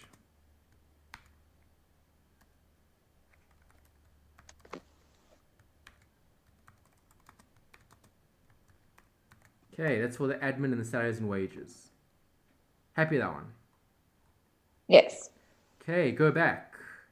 Okay, we've gone through all of that until depreciation. You never ever look at that, so forget about it. You never ever look at the total for the year. Leave that. Okay, here. SOCI. Okay, additional capital contribution. Oh, they even gave us the figures there. We could have just written it down instead of working out. That's fine. It's the same figure. We've got it. Okay, capital contributions. I did show that, didn't I? Yes, I did. Okay, next line item, profit. Don't have to worry about that. Interest on capital. Is interest on capital a cash flow? Do you pay something? We This is would revision for have to pay. your partnerships. We would have to pay that out. No, you don't pay it out. Interest on capital, who pays it in inverted commas? The appropriation account. Yes. Okay, remember, the profit pays for it. There's no cash flow here, hey? Yes. Yes. Okay, because Yes. what Yes. would you have done? You would have debited the appropriation. You would have credited the interest on Credit capital. card. Yes. Okay, nothing there. No cash flow. Right, see, this is non-cash. This is non-cash. This is non-cash. Those that you ignore. Okay, they're non-cash items. Okay, does that make sense? Okay. Yes. Okay. Partner's share of the comprehensive income also, it's a non-cash item. You're just giving So what's it's left basically over their to the entitlement. partners. So it's their entitlement, but they're not actually taking out the physical cash. Yeah, when they take out physical cash, then they have to draw. Yes. Okay, because remember, they're capital accounts. In other words, where's the capital accounts here? Those accounts are going to go up or down depending on whether they're drawing or not. Does that make sense? Yes. Okay. Right. It's important to note that. So if you're thinking about that, that's very good. Okay. So well done.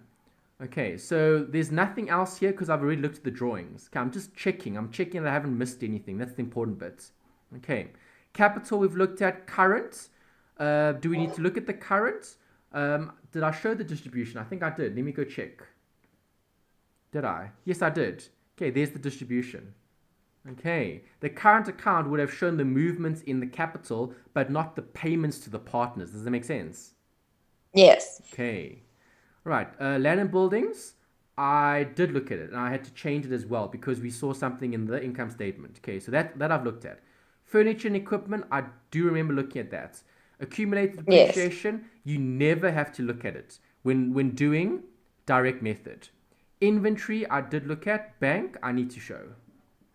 Okay, so beginning bank was a credit. Credit means negative, minus 10. Okay, end is a debit, 67 to 40. Okay, so the ones are minus, the ones are plus. Trade receivables. Did I do a trade receivables? I think I did. Yes. Yeah, I did. I did do it. I checked it. Okay, great. Payables, I did do that as well. Yes, I checked it. Good. Okay, accrued income, I did look at that. Salaries and wages, I did look at that. And then fixed deposit, I did look at that. Was that it? Yes. Okay, so again, check. See if you've got it right by adding and subtracting. Okay, so we need to do some maths here.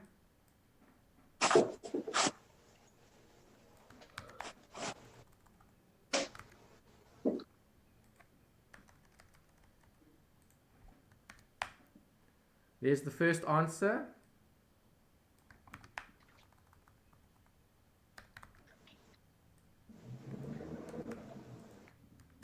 Okay, this will be a negative, minus. All right, there's the second answer. All right, so, okay, the formulas are updating automatically. That's brilliant. Okay, so cash here for operations, it added that up, and then it minus that, and I got 640 here. Okay, did it add up automatically here? No. I think I deleted the formula. It's fine. Add up. Here, there's nothing to add. All right, there we go. That's it. Yeah, that's it. Now we need to check. Okay, obviously the cash flow here would have been, it's negative and now it's positive. So obviously the movement would have been positive. Minus the minus is a plus. Net cash flow is 77 to 40. Okay, so operating, financing, investing. Where's my operating? Here. Where's my financing? There. Where's my investing? There. Answer. Okay, that one worked out perfectly. Okay, so that should be in line with the answer that they've given you. Let's see. Here.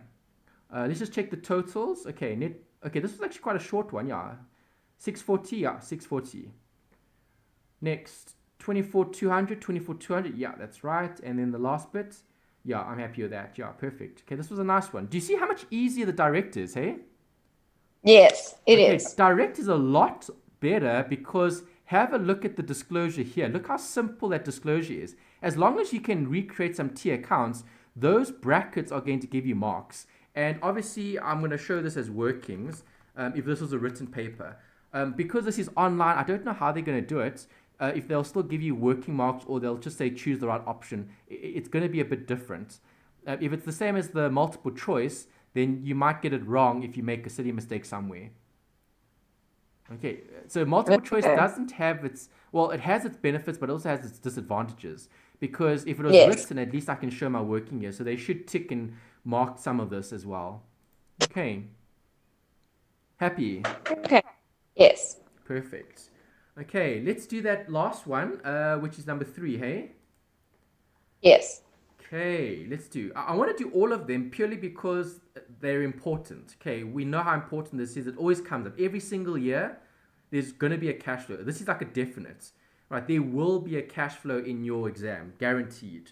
So we have to go through it. We have to do as many questions as we can. Okay, so, all right, exercise 9.3. Okay, we're looking at a CC now. Doesn't matter what type of business, but now we just need to wrap our head around that. So in terms of vocabulary, you're dealing with members' contributions and distributions to members, that type of thing. Happy with that? Yes. Okay, we know that this is a direct method. We've got our template. There's our template. Okay, we've got T accounts to draw things up. All right, exam techniques start at the bottom. Where's the addition information here? Ooh, this is a long one. Okay, 12 points. Wow. All right, so this is probably the more difficult of the, or the longer. I'm not going to say difficult because it's probably still just as easy because it's just T accounts. Okay, so you tell me what you're going to be doing based on what you've read in the question. Okay, so if you read point number 1, what are you thinking about? Okay, so during the year, machinery with a cost price of 17,000 was sold for cash at its carrying amount and replaced with new machinery. Depreciation to the amount of 13,000 was recorded in respect of the sold machinery as from the date of purchase to the date of sale. Okay, so basically we sold machinery. So what are you thinking about? How are you going to get the answer? How are you going to, remember, I want the tool. What tool are we going to use in our toolbox? As so like asset realization There we go. account. See, that's key. See, you've got it. Okay, that's perfect. Okay, because you can see that there's a sale here, right? Yes. Okay, that's the key. The key is knowing what to do. Once you know what to do, then it's not too bad. Okay, so asset realization, definitely need that. And then obviously machinery, definitely need that. And obviously depreciation, definitely need that. Does it make sense? Yes. Yes. Okay, so that's your exam technique. That's how you would approach the question. I mean, this could even be a past paper. I mean, some of this they probably do use as well in their past papers. But the point is, exam technique approach, do what you did. Okay, that's perfect. Okay, you read it. You saw that this is dealing with a cash, sold, so an inflow because of a disposal. And then you know you're going to have to recreate these accounts. Right, so now we just need to take the amounts. Right, obviously, we had a cost price of 17 and that was sold. Okay, so in the realization account, the cost always goes on this side because it's a debit. Okay, you would have closed off the machinery account.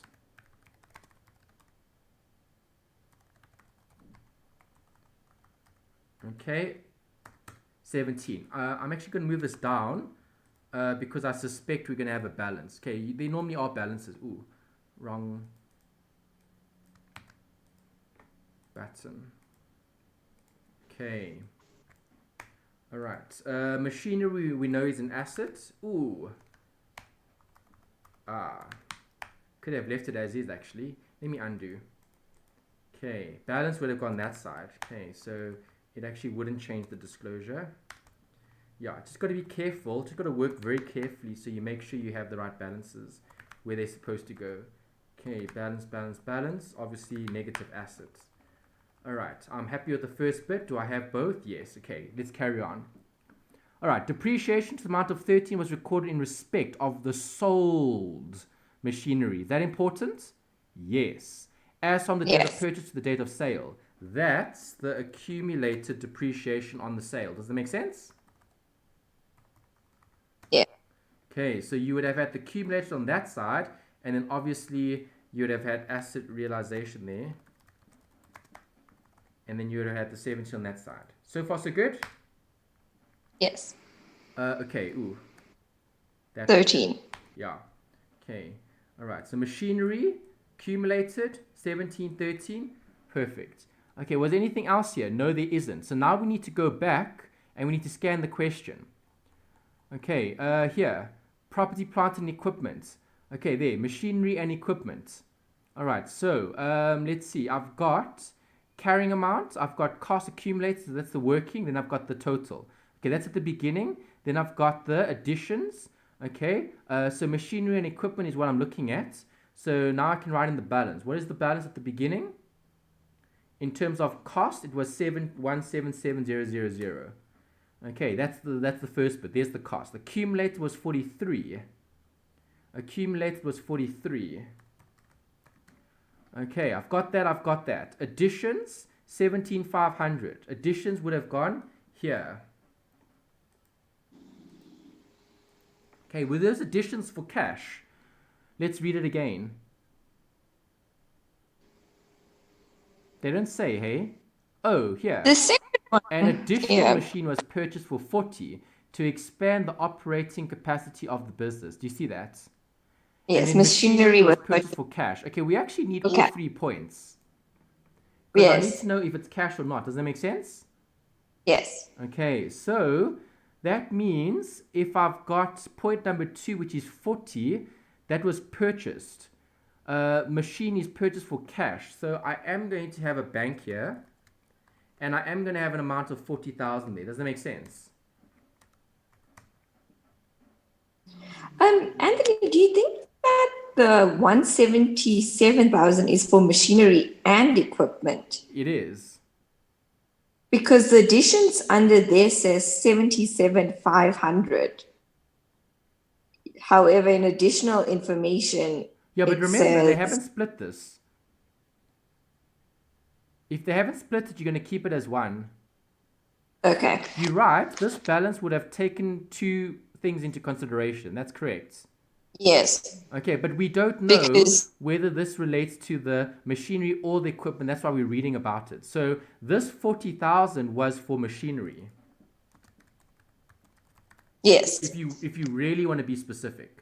And then the balancing figure would have been for the equipment. Does that make sense? Yes. Yeah, but it's one and the same, so you don't have to really do it this way, but you can. It is better because then you can show both separately. But they're showing it as one account. Okay. Unless they split it in the face. Let's check the face. Is it split here? No, see, it's not split. It's even summarized, so you have to look at that. Okay. Okay, is there anything else here? No, this is the SOCI, and is there anything here? No, besides the depreciation. But that's something that we'll consider if we need to do it, if we need to look at it. Okay. All right, so let's go back to the additional information. The additional information is everything. That's what you need to use. Okay, so I've got the 17, I've got the 13, I've got the 40, and it was for cash. Okay, point number 4 even looks at it as well. I can actually highlight all 4 points even. Okay, no equipment was purchased or sold during the financial year ended. Do you see that? Okay. Yes. So that means this is actually more machinery. Because you just read that. But it wouldn't be bank. It would be. Because machinery was purchased for cash. For cash. Okay. Yeah. So, all right. This isn't great because they've given you like 1 point but split into 4. It's a bit weird. Yeah, it's like very broken. Yeah. Yeah, but hopefully it's given a bit better in other questions. But yeah, you have to look at 1, 2, 3, and 4 all together because it's one account. Okay. All right. So if I'm not purchasing or selling equipment, then it must all be machinery. Yes. Okay. So then I can just leave it as more machinery. Does it make sense? Yes. Okay. This is not so important. This is just the working. No one's actually going to look at this. It's just to get the right figure. Okay, it's nice to show it just in case you do make a mistake because then they'll obviously look at your working if it was a written exam. Okay, is that all right? Yes. Okay, so let's summarize what we've looked at so far. Before we do that, was there any profit or sale, loss or sale? Here, there, additions, 7,500, the disposals, 4,000. Okay, 4,000 means you disposed it at carrying value. Okay, so carrying value was 4,000.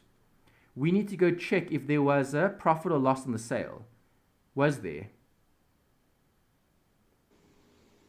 Doesn't look like it. Dividend, fair value adjustment, depreciation, salaries, admin, wages. That's it. Yeah, no profit on sale.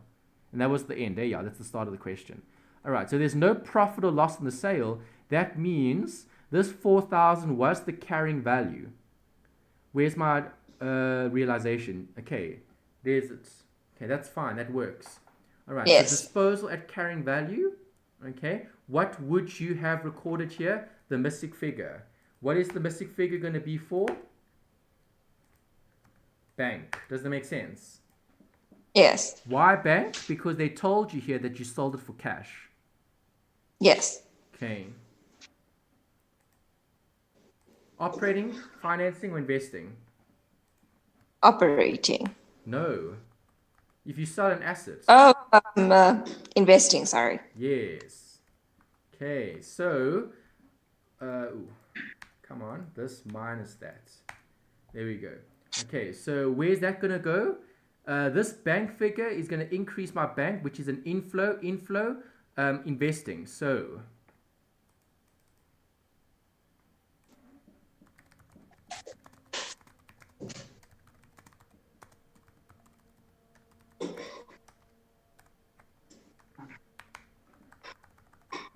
okay, it's proceeds from the sale, so it's a positive. There's my figure, 4,000. Okay, what else? Machinery and depreciation. Okay, depreciation, we had that there. This account we don't actually have to balance. The reason why I don't have to balance is because I don't care about depreciation if it's direct. Okay, so don't waste time in the exam. You can just ignore that. This I would balance off if I needed a missing figure somewhere else. Does that make sense? Yes. Okay, so it's unnecessary. It's unnecessary work if you're going to balance this account. You don't have to. This you do have to though. Okay, because you need that more machinery. Okay, so which side's bigger here? I need to Debit. balance at the end. Let me go find it. Where is it? Okay, I can't balance if I don't have more information. 137,500. Yeah. 237,500. Perfect. Okay, yeah, so that side must be bigger. It should be because I'm looking for this figure. Make sense? Incomplete records. Yes. Okay, so that minus that gives me that. Okay, so this is seen as what? Operating, finance, or investing? Investing. Yes, good. This would have been additional machinery acquired. Okay, how much did I acquire? 337,500. Okay, it's obviously an outflow because I'm buying. I'm buying more machinery. You would have had bank credits. Does that make sense? Is that right? Would you not add those two amounts? You can. You can show it as one, or you can show it separately. I'm going to show it as one.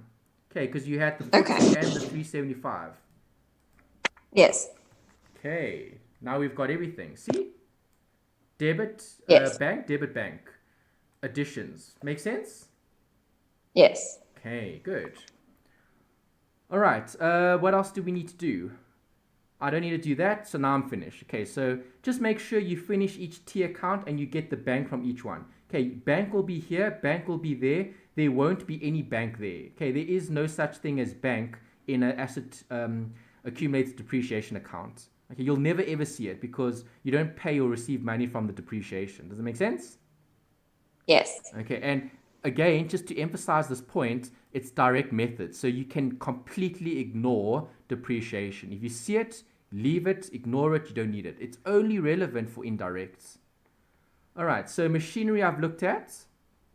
Tick, tick, tick, tick. Let's look at point number 5. Okay, listed investments pertains to shares purchased on the 31st of December from that company. The shares are held for trading. No shares from the listed investment were sold.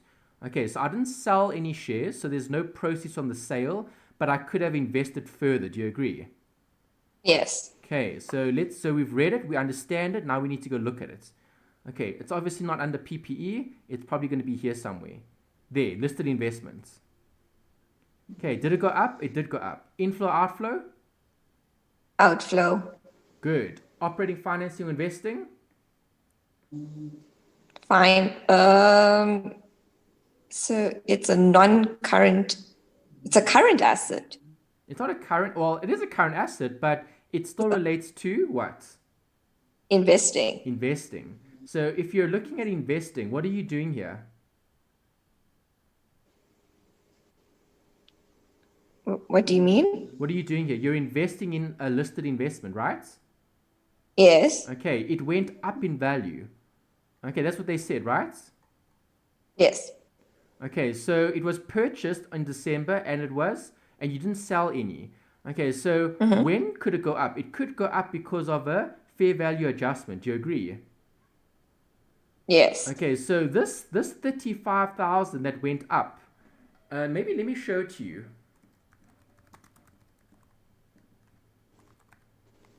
Okay, the balance. Okay, so I know I started with 35. Does that make sense? Yes. And I know that it went up by 15. The 15, I need to determine why did it go up. Okay, was it because of bank or something else? Okay. Okay, so I need to investigate. Okay, the only way you're going to tell is by looking at here. See. Fair value Fair adjustment held value. for trading, listed investment 15,000. Do you see that? Yes. Okay, it's income, so you would have credited it, so this would have been a fair value adjustment. Okay, you would have credited the fair value adjustment account and you would have debited the listed investment.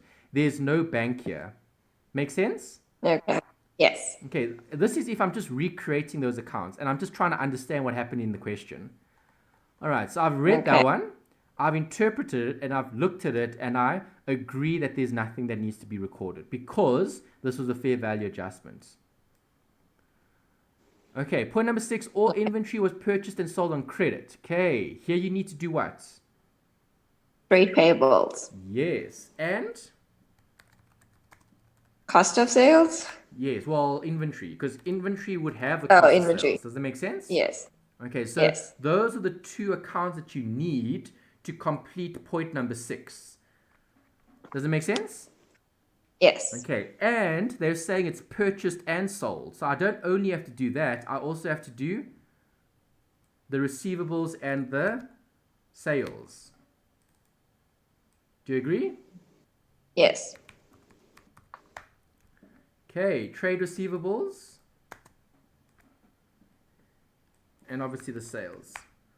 All right, so let's look at the inventory first. Okay, so let's go, okay, up, not down. Let's go back. Okay, nothing here in PPE. Here, I'm going to need stuff from this bit. Okay, I'm looking at the inventory. Okay, 31 and 50.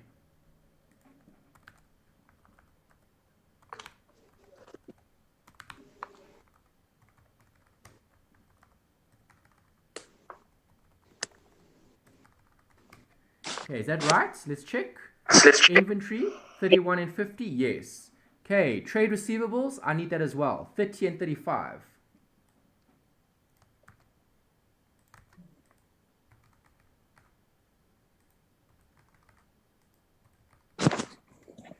Okay, do I need anything else? Prepayments? Not yet. Okay, I don't know what that relates to, but we'll probably look at it somewhere else down the line. Cash and cash equivalents, nope. What else do I need here? I need this. Trade payables. Okay, where's my payables? Here. Yes. All right, so yeah, these questions are kind of like a puzzle. You're trying to put the pieces together so you can see what you have, basically.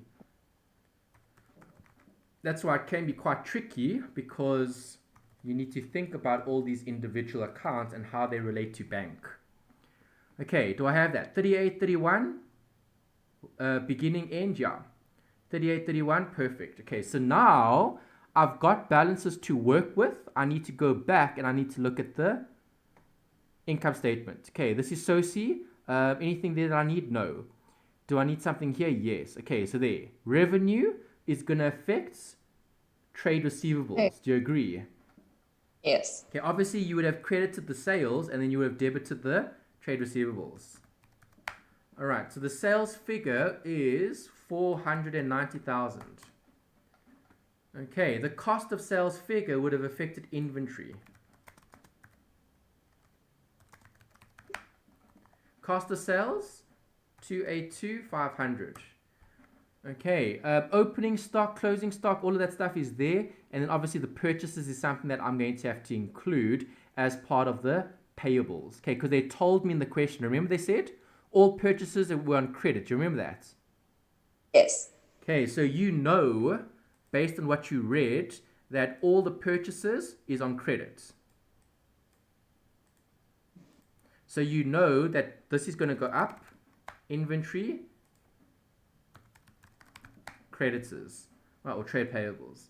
All right, which account can I balance? I can't balance that account because I don't know what the bank is going to be.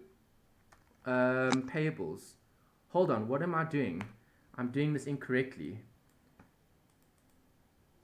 Okay, I can see I'm doing it incorrectly because inventory is an asset. Why would I credit the assets? Okay, wrong way around.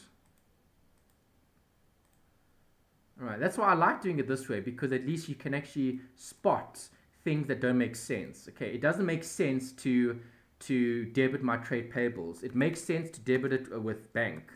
That's what I'm going to look for. Okay. All right, so coming back to this, can I sum up this account? Yes, I can.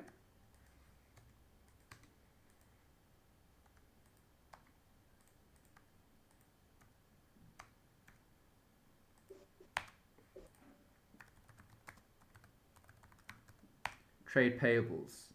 All right, so trade payables is 301, 500. Okay, now can I search for bank? Yes, I can. This side's bigger.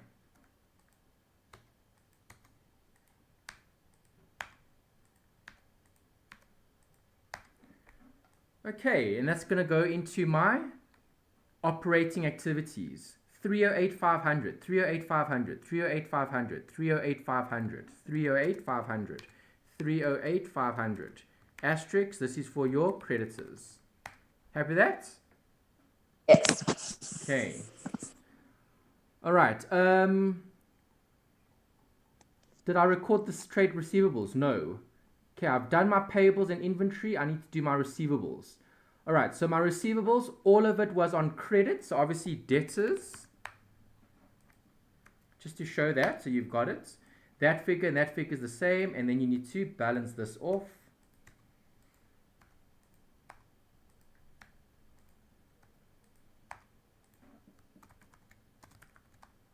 All right, that's obviously an inflow. Do you agree? Yes. Okay, why? Because you're debiting bank, you're crediting trade receivables. Okay, that's what the account will look like. Right, if you've done enough of these accounts, you'll know what it looks like, and then you just need to recreate them. Okay, so trade receivables is operating. Operating 48500, 485, 485, 485, 485, 485, 485. Happy with that one? Yes. Perfect. Okay, there wasn't anything else that we had to do. Yeah, we did those T accounts, sales, receivables, inventory, trade payables.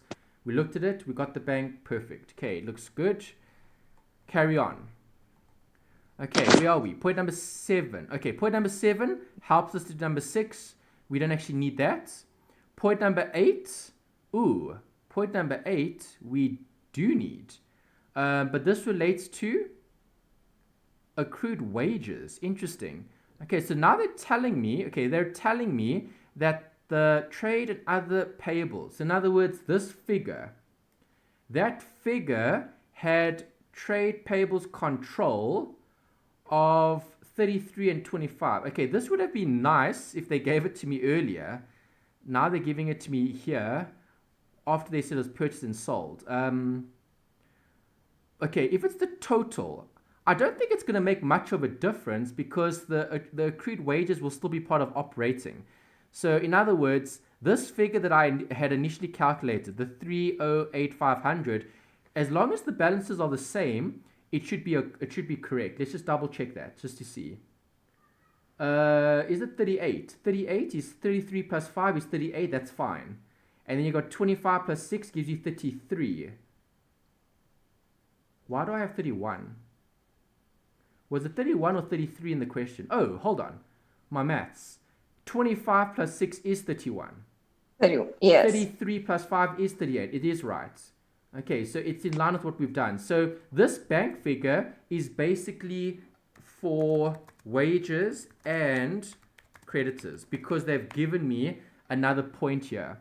That's all. Okay, there is accrued wages though that I do need to consider in terms of wages based on an adjustment if I need to provide for it. So let me go back here and see where's the wages figure.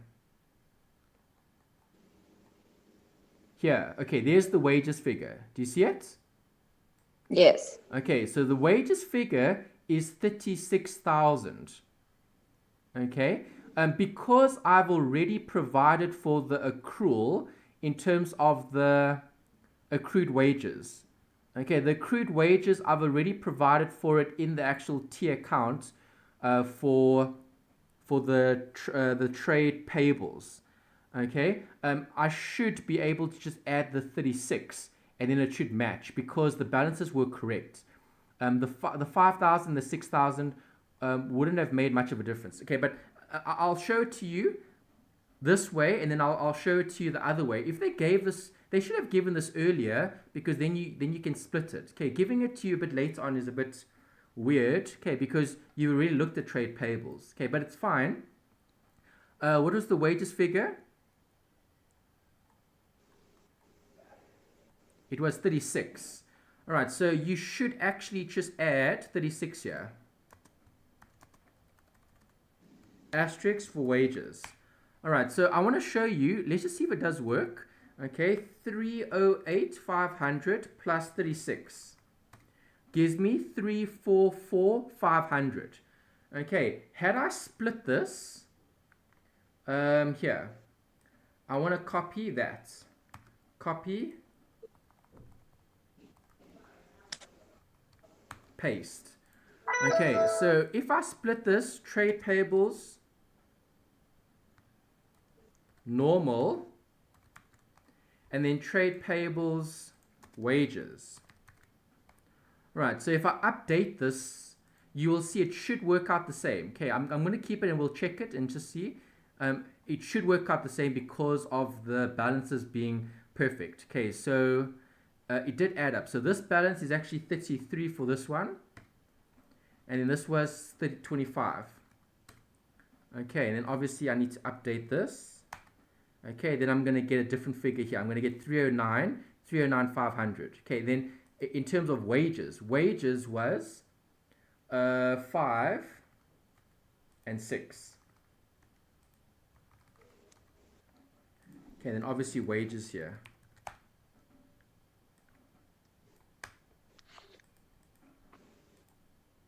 Okay, the wages they said was 36,000. Okay, so wages is 36,000.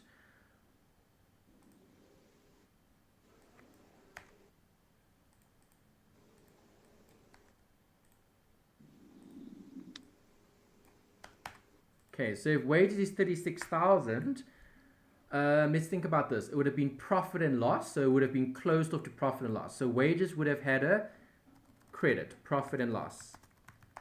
Okay, 36,000. All right, that 36,000, okay, would have been recorded against the trade payables, wages. Okay, and then you would have had 36 here, and you would have had 36 there. Okay, and then you would have had this plus that is 41. 41 minus 6 is how much? 35. Okay, so let's check it. This plus that gives us 3,445,000, which is the same as what we had originally. See? Yes. Okay, so it really doesn't matter how you do it. You don't actually have to redo it. So the point I'm trying to make here is that this they should have given it earlier, because then you could have done it separately. Because it's combined, whether you're doing it together or separate, it's still going to give you the same answer, because you're providing for the payment. It doesn't matter whether I'm looking at the payment for wages separate from the payment from creditors, or if I'm looking at the payment all together. Because when I pay a liability, I'm always going to debit it. So I'm going to leave the working as is. All right, you obviously had the working with everything, and then you had the working separately. Okay, separately is obviously better, but then they should have given this to you earlier. That would have been better. Okay, but you can see it works out, so it doesn't change the answer. Is that all right? Yes. Okay, all right, let's carry on. There was actually nothing to do there other than just to check. Okay, so I checked, it's fine, I'm happy with that. Okay, number 9. All right, the closed corporation will be renting additional premises as from 1 Jan 2016. When is this? This is next year. Do you agree? Next year. Does that Yes. relate to this year? Is there any cash flow for this year? Nothing. So that one's a cross out. Okay, the trade receivables control pertains to trade debtors to whom trading inventory was still on credit. We've looked at that. Okay, we looked at receivables and payables. Remember that? Yes. Tick that one as well. Okay, I don't have to look at it again. We've already looked at it. 11. The prepayment was in respect of a rental expense. That's what I wanted to know more about earlier. Okay, so, what is prepayment? It's an asset, right? Yes. Okay, so let's copy paste those two. Okay, let's delete that, delete that, delete that, delete that. Okay, so this is for prepayment. Okay, the color coding needs to go, obviously. All right, and this is for what? Prepayment was in respect of rental expense. Okay, now I know what this is dealing with.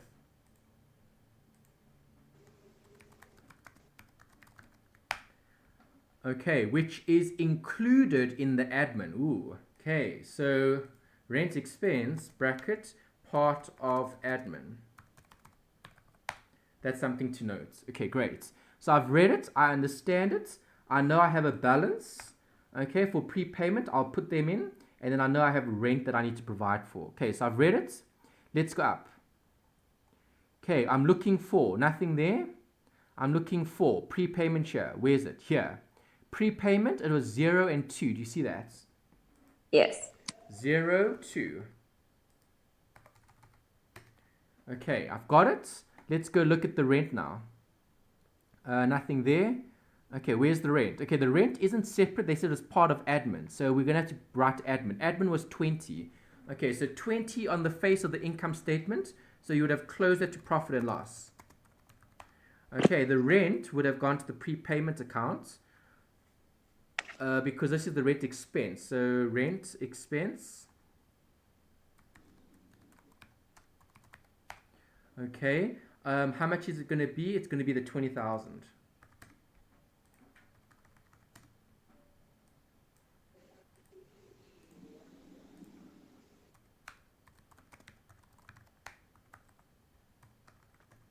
Okay, which side's bigger? This side. Okay, and that would mean that we had paid 22,000. Do you see that?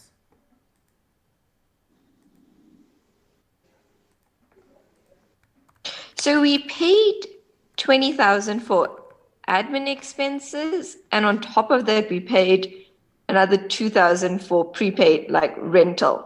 No, the rent is part of the admin, so we don't know what the difference is. We can't differentiate rent from admin. It's all one figure. Unless they gave me a note, I can look at it, but I can't look at it. Okay. Okay, so you're just looking at what you paid, irrespective of whether it was rent or admin. You paid 22,000. Okay. Okay. 22,000 is a payment operating.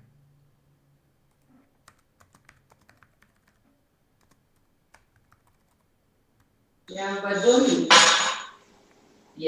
take it for themselves.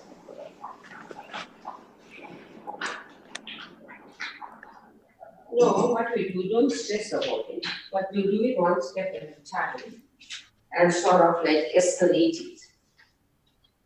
I hear someone in the background. Are you okay there? Yes, it's my mom. Oh, okay. All right. Okay, great. Are you right with that one? Yes. Okay, next. Where are we? Here. Last one, hey? Long-term borrowings pertains to the long-term loan. The interest on the loan is not capitalized. Okay, so you know that you're not adding the interest to the loan balance. So it's separate. Okay, so long-term loan, let's go look for it. All right, do you see long-term loan here? There's it. Operating, Yes. financing, or investing? Financing. Yes. Okay, inflow, outflow. Inflow. Good. Financing. This would have been loan proceeds from the new loan. Okay. Right, or additional proceeds from the new loan. Maybe let's write that. Okay, additional proceeds from the new loan. Happy with that? Yes. Okay, what was the proceeds? The figure 30,000. is 30, hey? It looks like it. Make sense? Yes. All right, we need to look at the interest. Is there any interest here? Members retained, long-term, trade payables, members payable, tax. Okay, it doesn't look like there's any interest here, but we need to go check. Nothing here. There It is is. under finance cost. Yes, there we Yes. go. You can see it there. Happy with that? Yes. Okay. Notice in this question, you don't have to take it out, put it in, that type of thing, because it doesn't go in. You only show things that you pay. So you never ever have to add it back or subtract it, whatever, like that indirect one that we saw earlier. Remember that? Yes. Okay, so for this one, you just need to show it as interest on loan paid. Does it make sense? Yes. All right, how much was it? 14. 14. Yes. Okay, good. Was that it? Yes. That was it. Okay, now we need to go back and we need to go line by line by line. All right, so where did it start? Here's the start. All right, revenue, did I look at it? Yes. Cost of sales, did I look at it? Yes. Other income, did I look at it? No. I have looked at the fair value adjustment. I haven't looked at the dividend. Okay, they didn't give you any additional information about the dividend. Just double check, is there any accrual here? Is there dividends payable? No, no dividends payable. So that means that the dividends was received if it's income. Do you agree? Yes. Okay, so dividends received.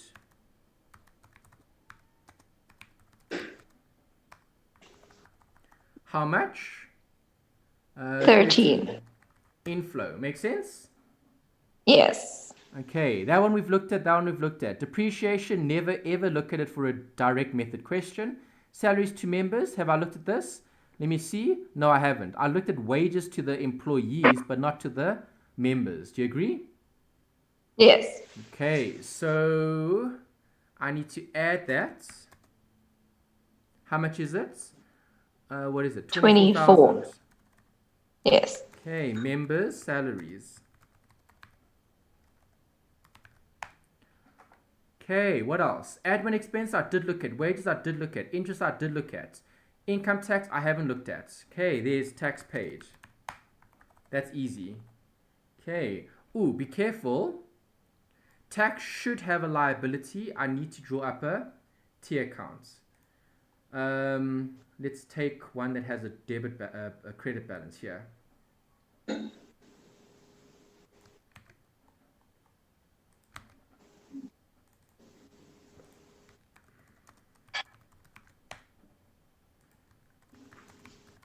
Tax payable and tax expense.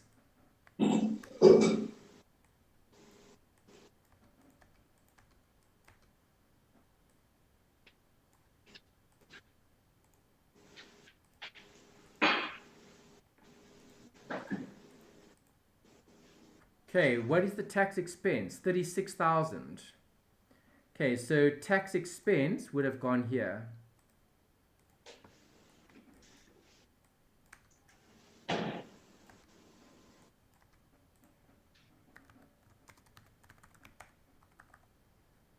36, yes.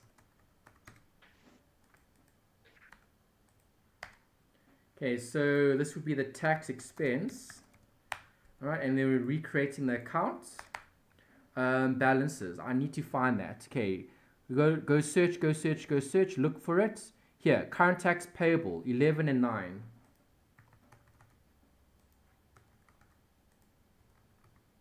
Right, bank would be on this side because you're paying. Does that make sense? Yes.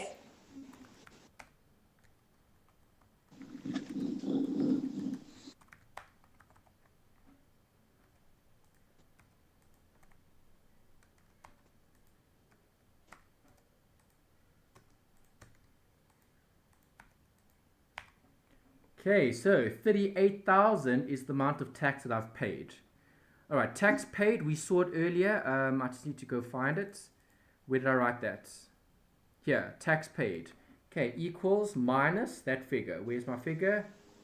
Tax paid, tax paid, tax paid. Here, 38,000. Okay, is that all right? Yes. Good. Okay, let's carry on. Let's go back. Now I've looked at everything here. Tick. Right, I never have to look at the profit because I'm not going bottom up, I'm going top down. All right, so here, anything here. Balance at the beginning. Members' contribution, yes. Okay, here's something. Okay, were the contributions covered before? They would have been part of financing. Okay, I don't have it here. Okay, you would assume that this was cash because it didn't say anything. Okay, because it is a change here. Right, so obviously members' contribution is additional capital. Capital generally is in the form of money rather than other things, but it can be something else, but then they need to specify. If they didn't specify, you need to include it. Okay, so financing, additional capital contribution from the members.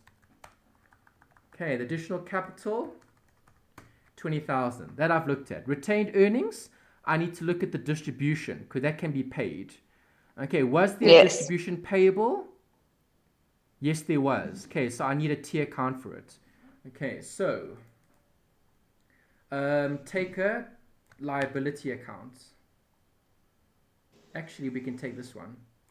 This one will work better because I even have the drawings as well. Okay, so distribution payable.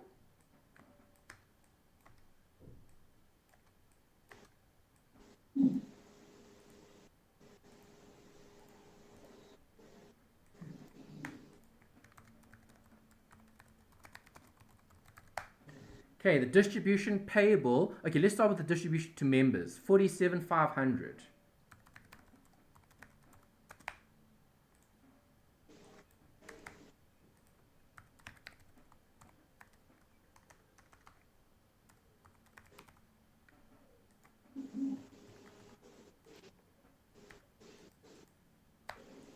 Okay, so there's the distribution to members. I've got it. Okay, let's go down and get the distribution to members payable. 1537.5.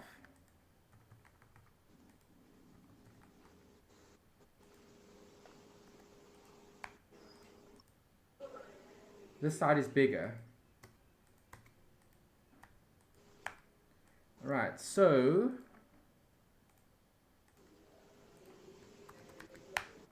bank is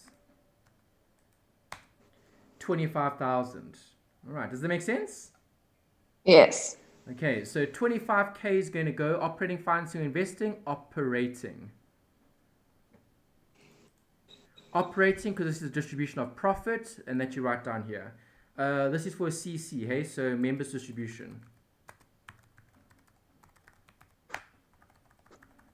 Okay, the members distribution was equals minus how much did you pay them? Go reference your answer. Where's it? Here, 25,000 was paid to them. Okay, happy with that one? Yes.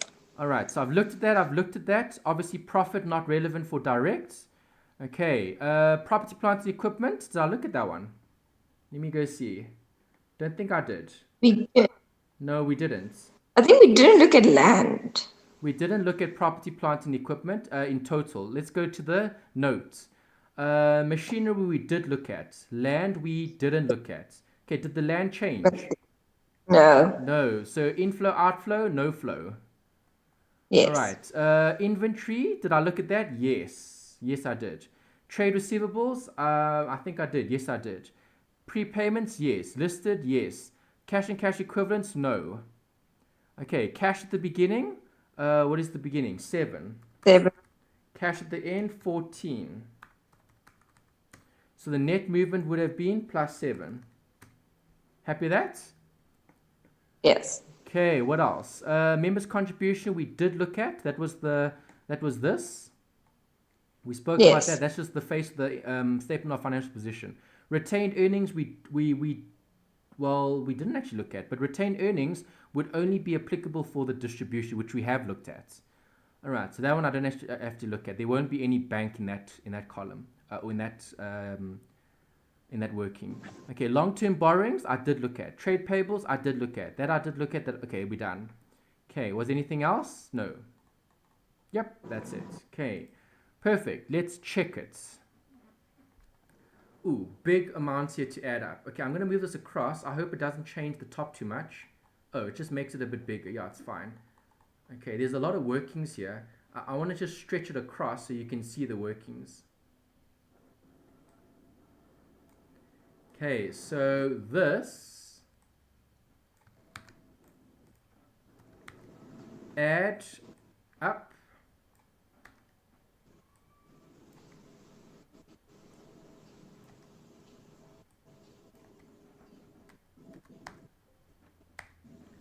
okay, there's the one figure, payments. Ooh, minus. Bracket, minus. All right, the receipts, I only had the one receipt. Okay. Interesting. No other workings for this question.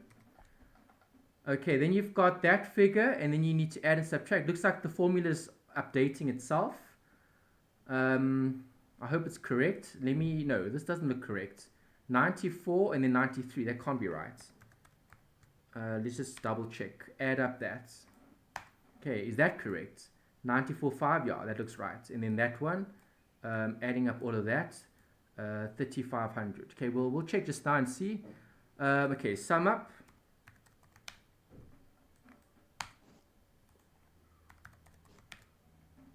Sum up. Okay, now we need to check. All right, operating, financing, investing. Yes, there's another one correct. Okay, see, direct is nice. I like direct. It's much better. Yes. Okay. I also agree. So when you do cash flow, you should be hoping for direct because direct is just a lot of this. Okay, this is the key. This is what's going to get you there. Make sense? Yes. Okay, awesome. Is that in line with the answer? Let's go double check just to make sure it balanced, so it should be fine. Let's see. 3,500, yeah. 73, yeah. And 50, yes. And then 714, yeah. Perfect. It looks good.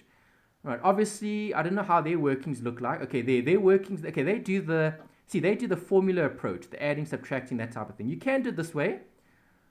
There's the adding and subtracting story again. I don't like that method. I find it difficult because you've got to study and remember all of it, and you need to remember when to add what, when to subtract what.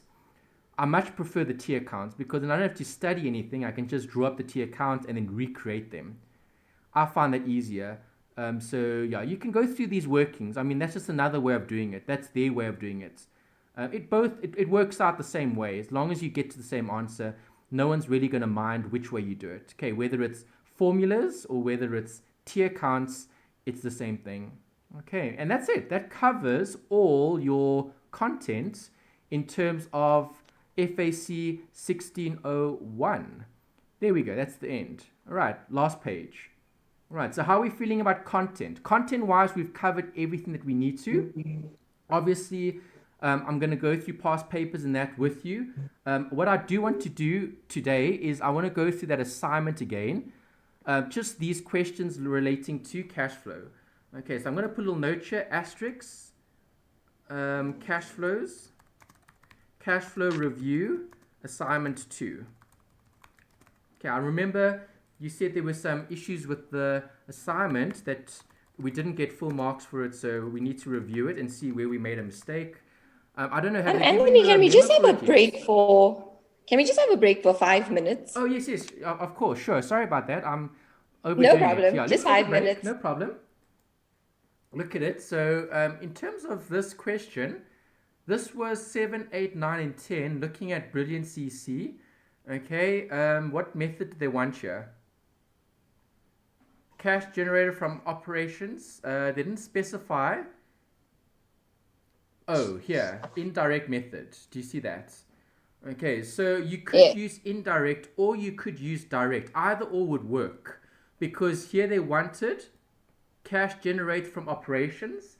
If it's indirect or direct, you should still get the same answer. And then here, investing, same thing. And then financing, same thing. And then cash equivalents. Okay, so obviously your solution would have been the indirect method, right? I'm going to do Yeah. the question again, but I'm going to do it using the direct method because we've already used direct a lot this week. So why not do another question, but with direct? So I'm literally just going to copy paste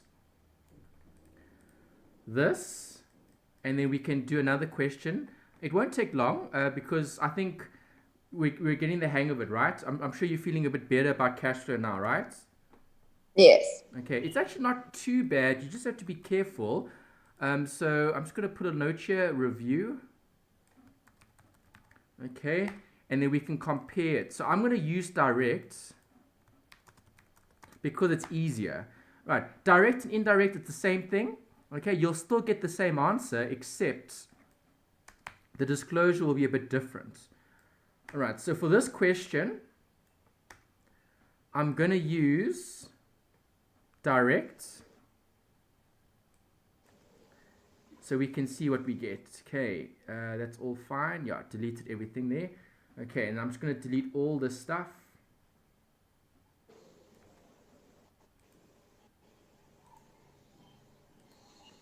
There we go. Oh, see, I've got some parts of another question. Perfect. All right, so again, just to re-emphasize how important this is in terms of exams, you are going to get a question, all right? And when you get a question like this, because this is long, I'm going to do it from start to finish, and then we'll see how we do. Okay, there. Point number 1, depreciation for the year, don't need because it's direct. Okay, if it's indirect, I will need it. But your cash generated from operations will still be the same. Whether you're using direct or indirect, it doesn't matter. Okay, so they wanted, this was for question 7, Q7. All right, and then they wanted investing. Investing, this is Q8. Okay, and then they wanted financing, this is Q9. And then they wanted cash and cash equivalents, which was Q10. All right, so that's what they wanted.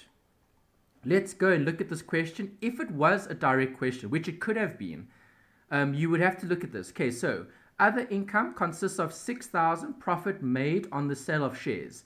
If a profit is made on the sale of shares, that's seen as a non-cash item. Okay, it's on the sale of the shares.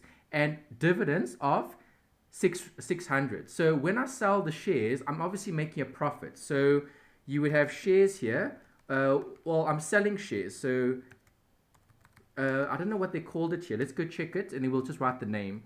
Let's go see here. Okay, where's my shares? To me, it would be other financial assets. Do you see that? Yes. Okay, other financial assets. All right, how much did I start with? Let's just check. Okay, 19 is there, 20 is there. Okay, so we had 14 and then 12.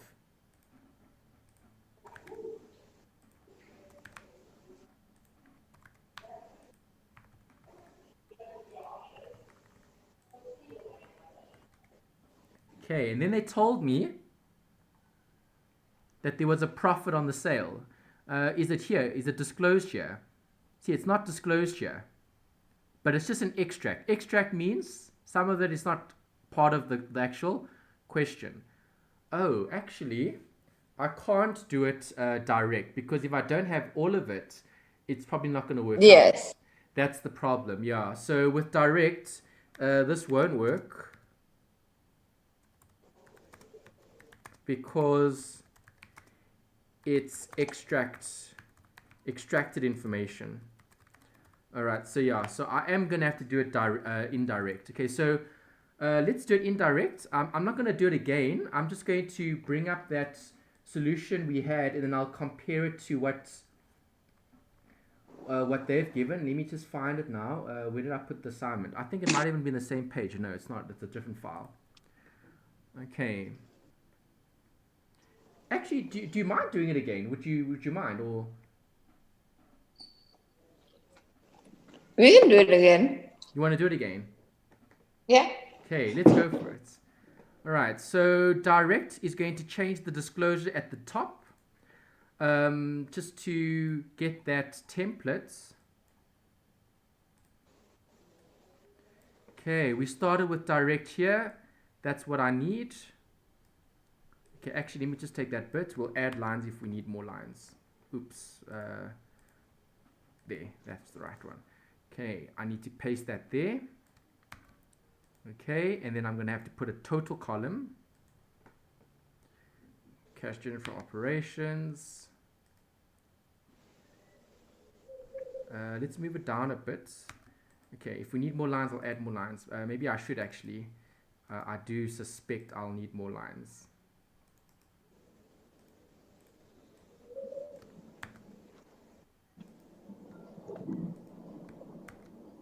Okay, I think that should be enough. Well, maybe not here, but anyway. Okay. All right, perfect. Delete. No, don't delete that. Okay, so if I'm looking at indirect, I'm going to start with profit before tax because this was a CC, right? Yes. Okay, if we go look at the question, profit before tax was 6400.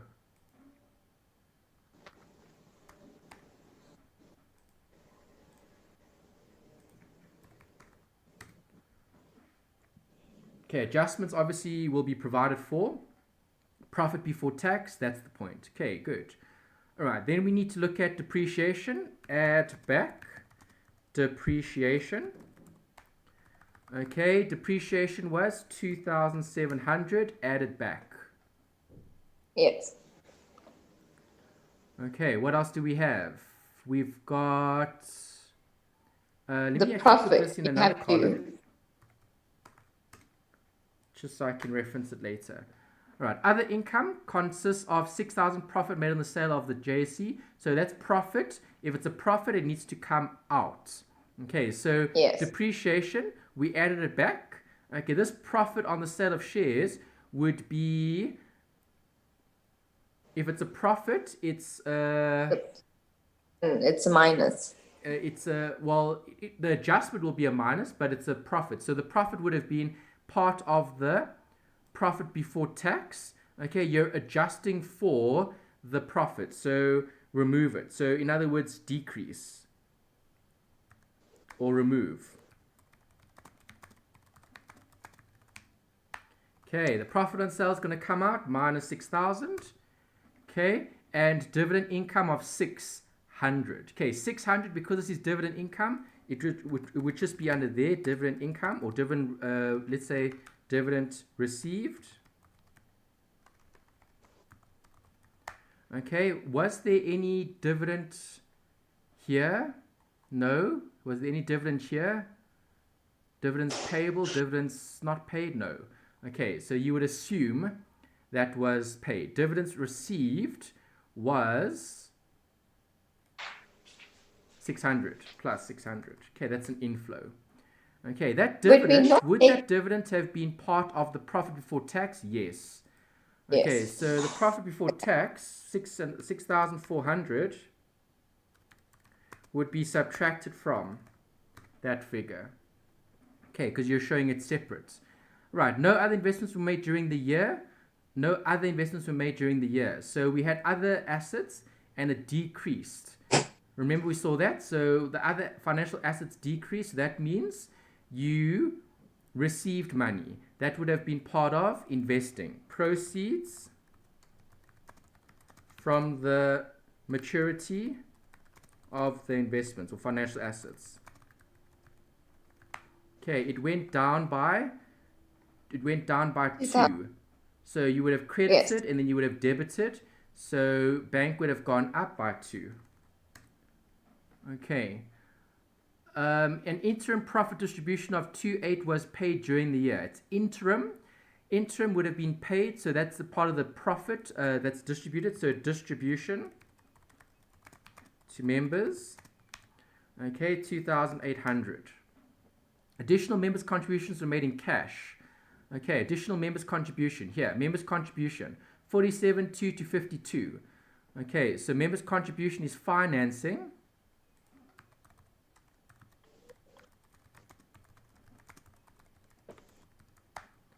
Okay, the additional capital contributed is the difference, 52 less 47,200. All right, then an additional loan of 2.5 was acquired. Repayments on the existing loan amounted to 5 per for the year. Okay, so additional loan is financing. Financing.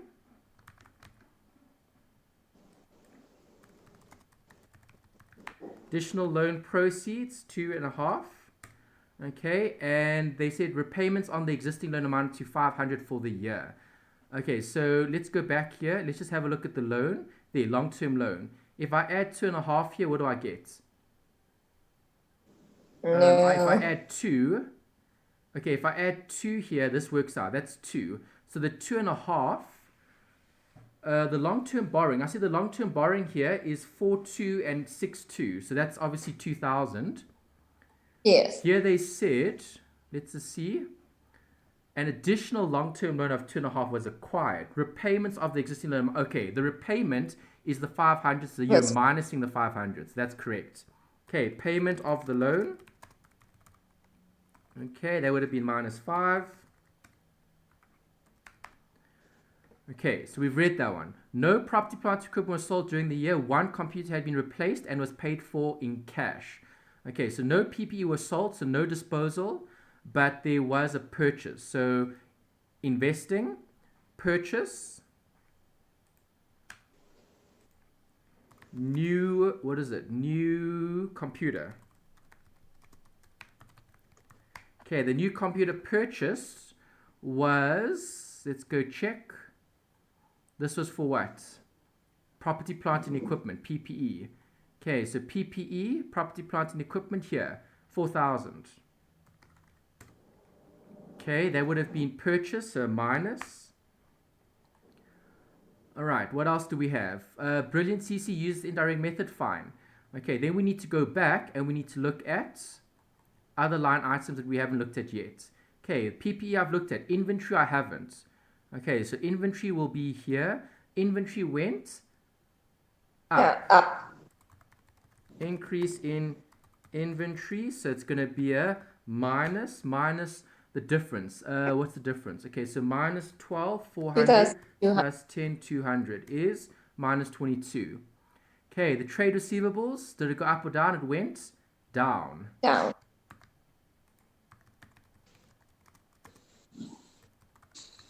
Okay, the decrease in debtors was 400. Okay, but the decrease, it's an increase, so plus 400. Okay, we need more lines. Okay, what else do we have? Other financial assets, I did look at that. Cash and cash equivalents, I haven't looked at. 4,414 at the beginning, 4,000 at the end. So the net cash flow would be 26. Does it make sense?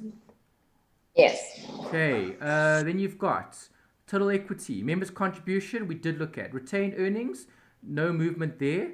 Non-current liabilities, we did look at that. Trade and other payables, that went down. Okay, so decrease in creditors. It's an outflow. Yeah, so it's a minus 2,000. 2. Okay, current tax payable. Okay, current tax payable, we need a tier count for this. So tax payable, and then obviously tax expense. Okay, so the tax payable had a balance.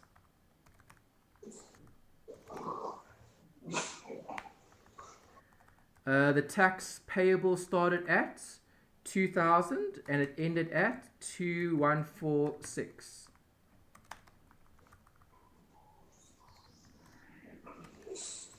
Okay, if we look at the income statement, the income tax was 2,146. 2,146. So that would have been payable.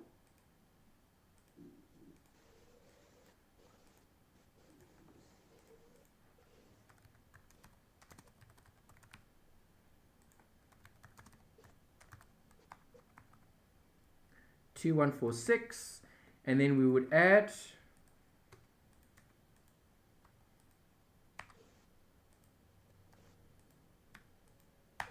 okay, so 2,000 was paid, that's the bank figure.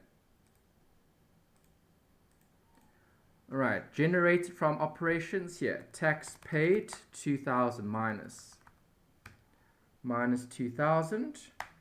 Okay, was there anything else here? All right, revenue, don't need. Cost of sales, don't need. Other income, do need.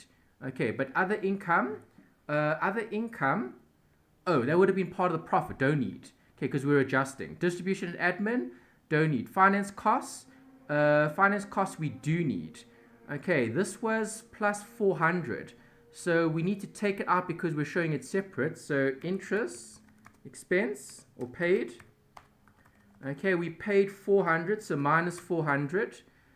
If I minus 400 there, I'm going to have to add 400 here. That I know I might have made a mistake with because I made it earlier when we did the one example. I left it out. Okay, so add the 400 to the profit because you're showing it separate. Okay. All right, what else? Profit before tax, that's fine. Income tax, yes, that's fine. That's everything. Was that it? Yeah, that's it. Okay, so if I now go back and I redo this question to get answers, I'm getting that, and then my adjustments, if I sum up this, I get that. So my cash generated from operations is negative 900. Okay, that's not an option. Let's go and see what the total cash flow from operating activities is. Sum up all of that. I get minus 27. Okay, that's not there. Okay, this one, 2 plus that is minus 2. That's investing, hey? Yeah, that's investing. And then financing. Financing was 7,300. Okay, financing is there. That one I'm happy with. 7,300. 7,300 is there. Option 2. Okay, and then question 10. Question 10, 2,600, option 2. Okay, so what did I initially give you when I did this the first time? Let me go open up my, where's my, yeah, here, assignment 1 and 2. Okay, so for assignment 2, looks like I did make mistakes. Yeah, I did make mistakes. What did I do? Cash flow. Hold on, is this the right question? Question 7, 8, 9, and 10. Yeah, this is the right question. Ooh. There are a few mistakes here. Financing.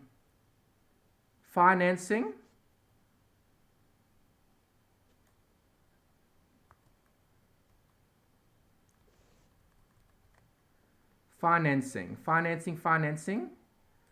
48, 2,500, 500. 48, 2,500, 500. 48, 2,500, 500. Ooh, why did I get the wrong answer there? I have the right figures. 6,800. But that answer is correct if that's 9. Option 1 is actually correct. I'm just looking at what we did now. What did we do now? Today we did that. Oh, there's something wrong with the adding here. Hold on. This is what I did now, hey? Yes, this is the review. Yes. Okay, so I think the answer, the totals aren't right. Let me just sum up the totals. The totals aren't adding up correctly. Add up.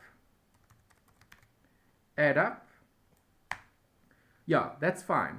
Okay, and then okay, so initially we had 6,800 was option 1, yes. Okay, so option 1 was what I went with. Okay, so 9 was correct. Yes. Okay, 10 was 10 correct. No, 10 they went with 3. 10 they went with 3. Okay, that's very, very, very strange. Because here you're getting 2, 6. This was the review, hey? Yeah, this is the review. Here I got... No, this is not the review. This was the original one. The original one I went with option 1. Here we went with option 2. Okay, let me see if you've... Yeah, I see your mail. Let me just open up your... Let me open up the file that you sent. I need to download it first. And let's see what they've said. Okay. But you have the correct answer. I think you just gave me the wrong option. Really? Because the answer is 4,000. Yeah, the answer is 4,000. If you look at the tutorial letter, it's just option 3. So for some reason you wrote option 1. Oh, did I See, make a it's mistake with the 4,000. options? Option 3. Because it is Oh, 4,000. okay. Sorry. Cash and cash equivalent at the end. Sorry, that was dumb. I don't know why I wrote option 1, but it was option 3. But yeah, the answer's right. So that was the right answer, but I don't know why I chose the wrong option. It might have been, I don't know, a blonde moment. Okay. Sorry about that. No, it's fine. Okay, so this was what I sent to you. So those two are fine, hey? 9 and 10 was fine. Okay, 8. What answer did they go with 8? 8, they went with option 4. 6, 7. Okay, option 8, they went with 6, 7. 6, 7, let's see what we worked out today. Okay, today I didn't get 6, 7, I got 2. When we did it the first time, what did I get here? This was option 1, the acquiring the new computer and then the assets. Oh, because of the sale. All right, so let's have a look at their working then. All right, so they're saying for question 8, option 3. Okay, so the statement so from investing activities. All right, so property, plant and equipment, less depreciation for the year. Property, plant and equipment. Let me see. Let me try and understand what they're doing here. Okay, this is the beginning balance. So they're saying 50,000 what you started with. Is that correct? Let's check. Where's my PPE? Here's my PPE. There's the 50,000. There's the 54,000. Okay, so 54 and 54. Was there any note here? Where's the notes? There's no note for PPE here. Yeah, there's no note for PPE here. Do you see that? Okay, they're saying that the depreciation, where's the depreciation in the question? Did they give you any depreciation? No, they didn't. They only said depreciation for the year amounted to 2,700. This is additional information. So that means that in terms of your working, let's go back to this working, the one that I did today. Was it this one? Yeah, this one. All right, so where's my PPE? Let me write this down. PPE, okay, in terms of balance, PPE, here. PPE was 50.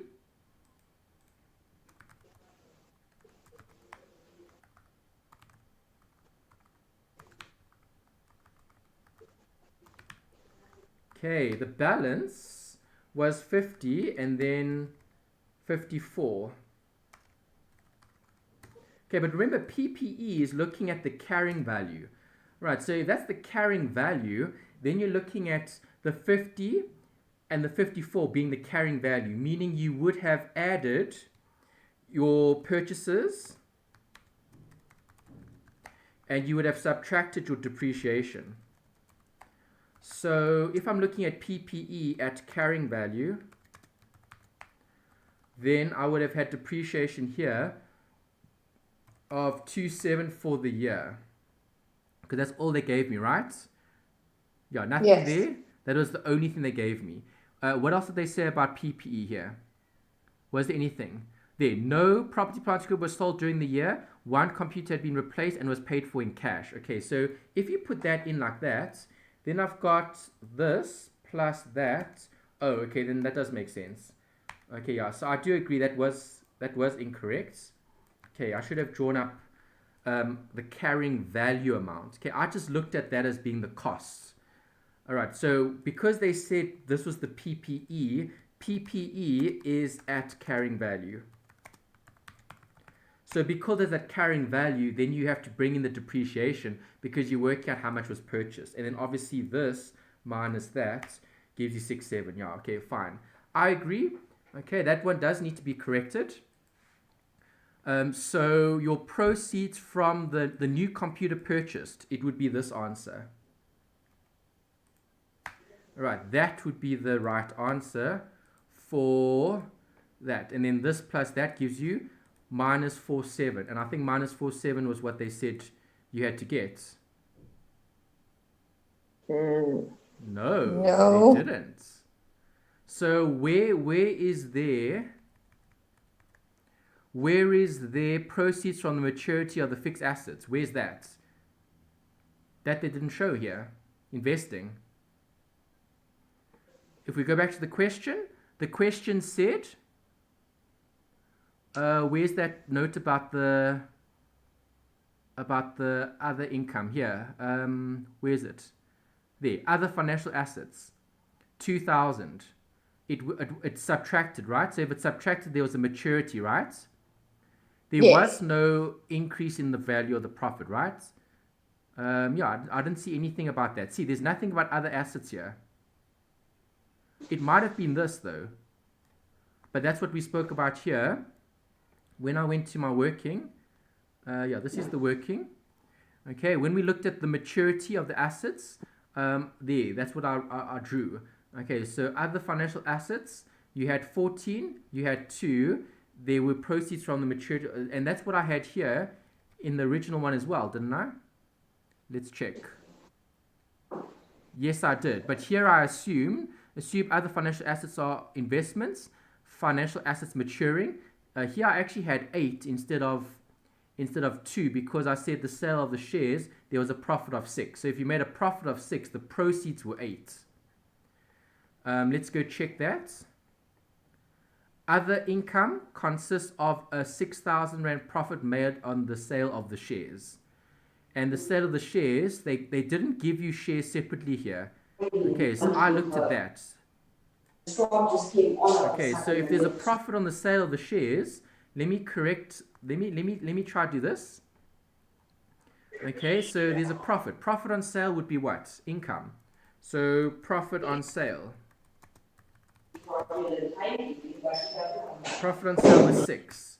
Okay, then this side is bigger.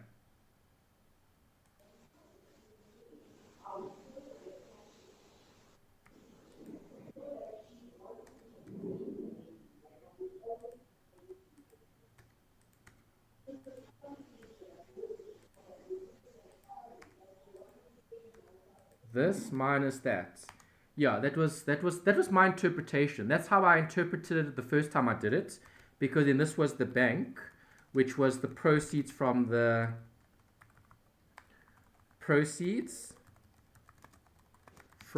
other assets, financial assets. Yeah, that I would actually ask them about because they haven't considered that.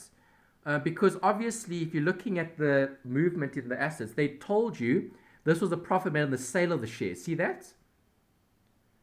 So when you Yes. sell shares, is there an inflow and outflow? There's an inflow. Do you agree?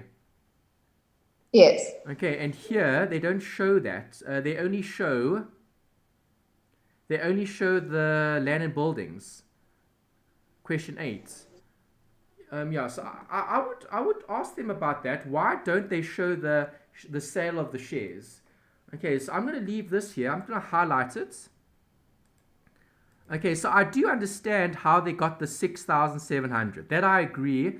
I had to consider because it was based on the carrying value. And then if it's based on carrying value, then you do need to look at the purchases, which is 6.5. Okay, so that 6.7, that I agree with. But this is something that I would highlight. Okay, my answer here would actually be the 8,000. So it would be equal to that figure. Okay, bank would have gone up by 8. Then I would have got 1.3. Is 1.3 an option? No, 1.3 is not an option. Okay, but yeah, that's something that I would have considered as part of it. So yeah, this one I would have highlighted. What balance do they get? Does their balance add up? Let's check their balance. Okay, where's their cash from operations? Okay, but their cash from operations isn't the cash from operating activities. So you can't actually add it. You'll have to work out the whole thing. Did I have the whole thing here? Yes, I did. Cash generated from operations. I went with minus 900. Okay, that was number 7, right? What was number 7 asking for? Which of the following alternatives represents the net cash generated from used operations in the statement? Okay, so that means the net cash. So they wanted this. Cash generated from operations, yes. They wanted this. What option did they go with? They went with minus 900. Okay. Minus 900.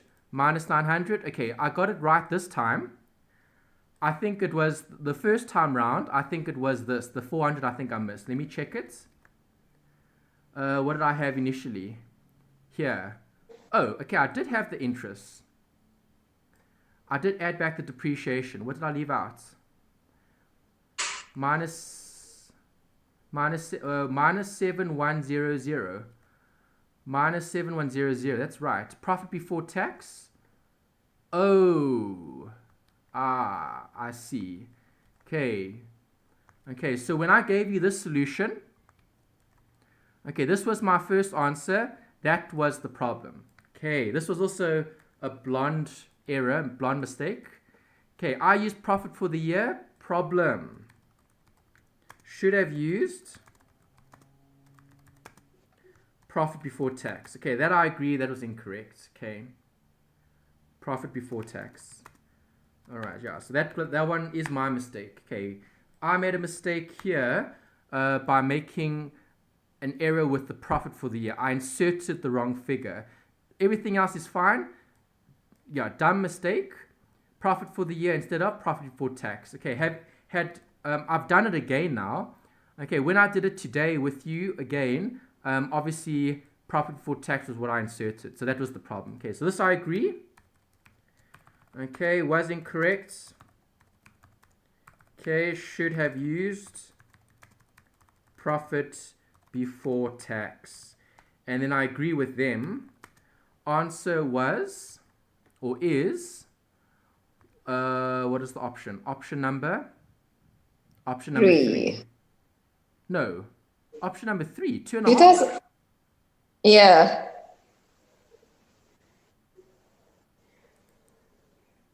2.5. Where did they get 2.5 from? They're showing a working for 900. Where are they getting 2.5 from? Do you know? I don't know. No idea. I also don't know. This one they need to correct. Okay, option 3, 2.5. No, that can't be right. Even if you look at the cash generated from operations, wrong one. I'm going to close this because now we know what went wrong. Okay, this is the right answer.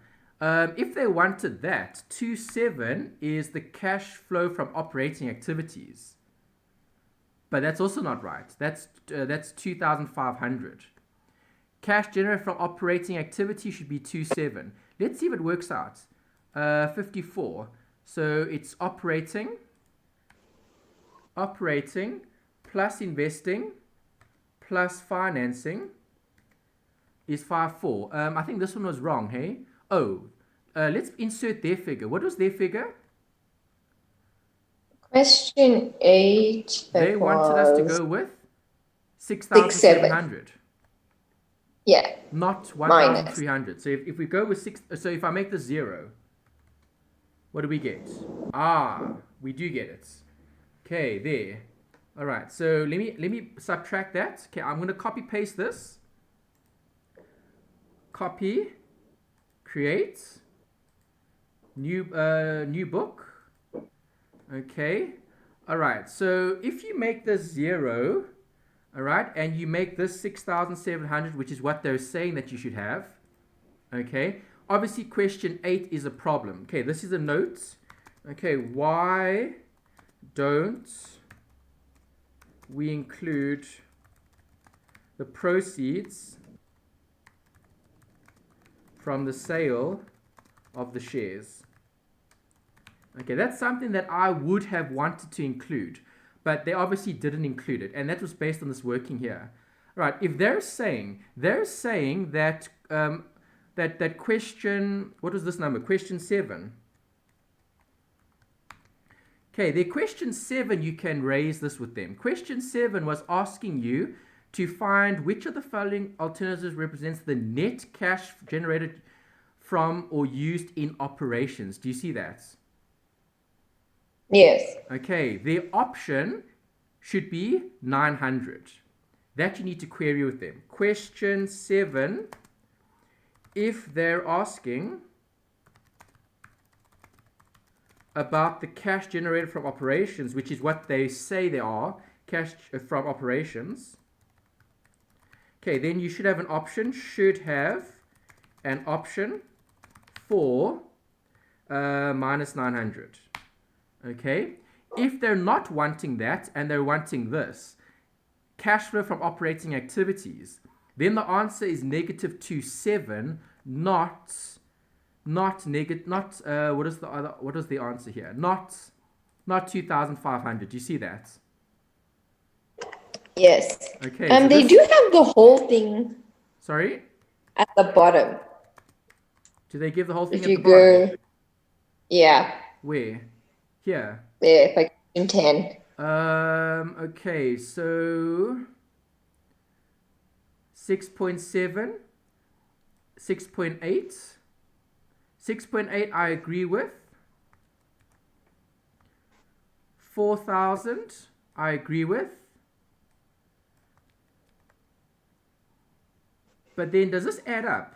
On the calculator, let's grab the calculator.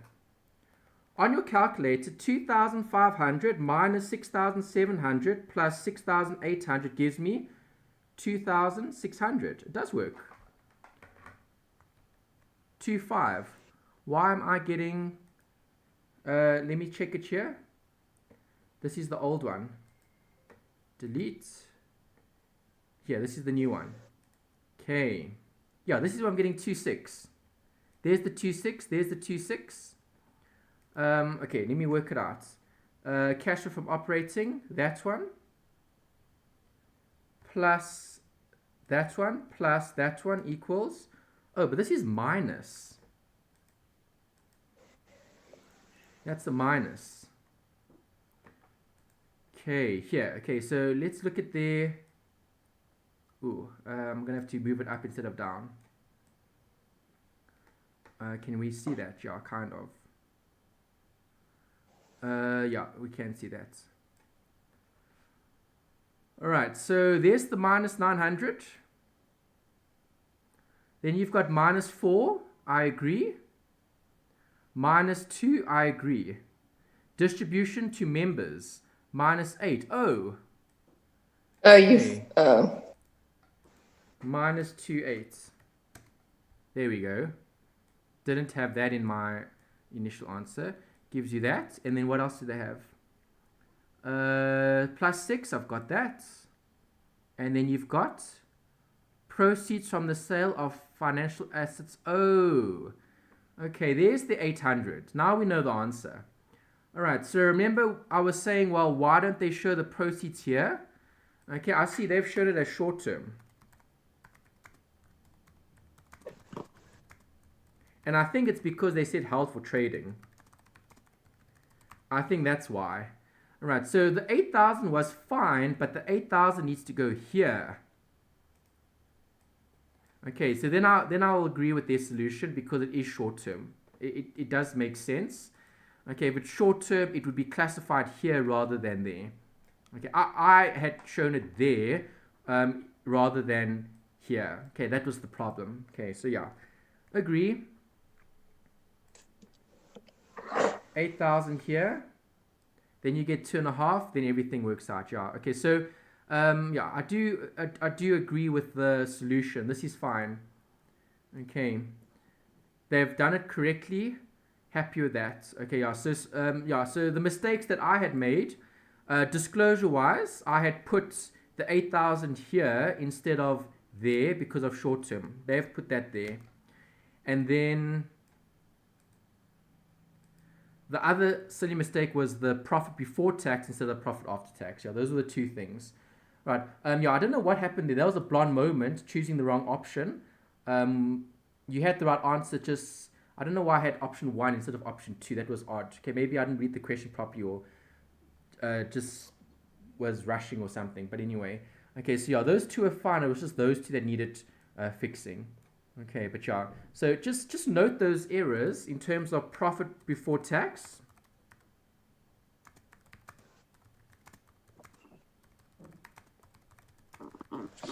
Okay, that's something important to note. Okay, just be careful with that. And then obviously this is short term, not long term. Short term, not long term. So part of the operation section.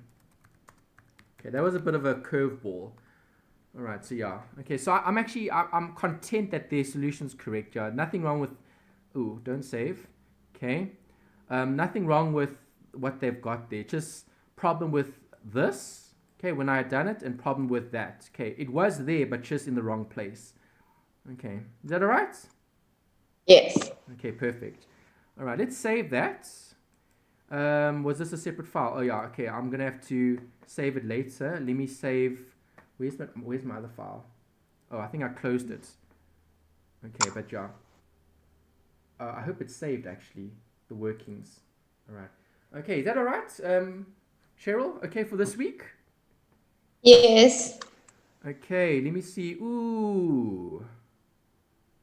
Looks like I lost the workings. When I was closing files, I said don't save. Okay, so you're going to have to look at the video for the workings. Sure. All of that's gone now. Okay, I see because I created a new file, I see I've lost those workings that I didn't save. Do you see that? Yes. Ooh, okay, that's a problem. But the video does show all the workings. But and you've got the textbook solutions as well. Okay, I apologize for that. I shouldn't have opened up other files and I was closing some.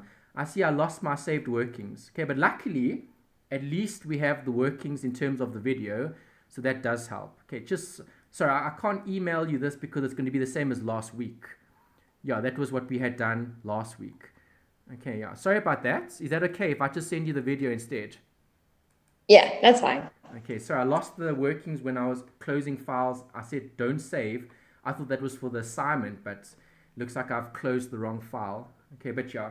Okay, so thanks for raising this point. It's always nice to see what was wrong with the assignment to try improve on the actual workings. Okay, the workings seem fine, obviously because of silly mistakes and disclosure regarding short-term versus long-term. That created the problem. Okay, those are the two main issues that I obviously didn't pick up on when I had done this initially. Okay, but yeah, the rest is fine. As long as you're doing it correctly, you should be all right. Okay, we'll just make sure that we pay extra attention to those little things like profit before, profit for the year, just to make sure that we get it right. Okay, so next week is past paper week. Have you sent through any past papers yet to me? I'm not too sure. Let me check. I don't think I've got any past papers that are more recent. Let me see. Did I save any of those files? Yeah, I've sent you files actually for older past papers. Let me just check. Cheryl, yeah, last week. Yeah, question paper, question bank. Okay, so you actually have past papers from previous years. If I look at the mail, I sent you past papers the from 2017. Okay, so 2018 I haven't done, 2019 I haven't done. So let's try do 2018, 2019 over the next few weeks. Let me see. We've still got, yeah, we've got enough time. There's still 3 weeks, but you said there's a delay, so you have an extra week, right? Yes, I only write on the 8th of December. 8th of December. Okay, so you've got extra 2 weeks. So that gives us 5 weeks. And we've got 4 papers to do. So we'll definitely get through all 4. It shouldn't take us longer than 2 hours, maybe 3 hours. But obviously we've got that time.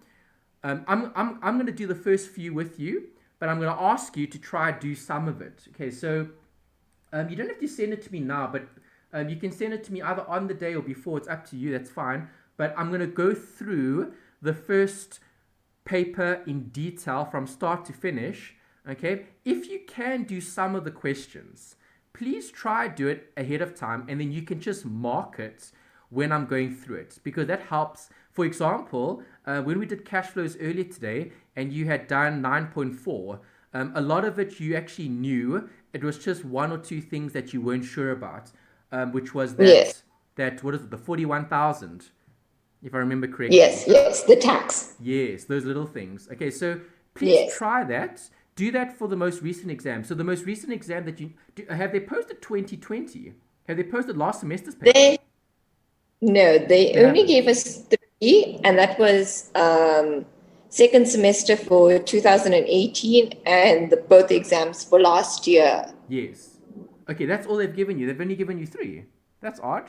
Yes. Wow. Can you And ask them for I did. more? Ask them for 2018, the other one as well. Then we can do more.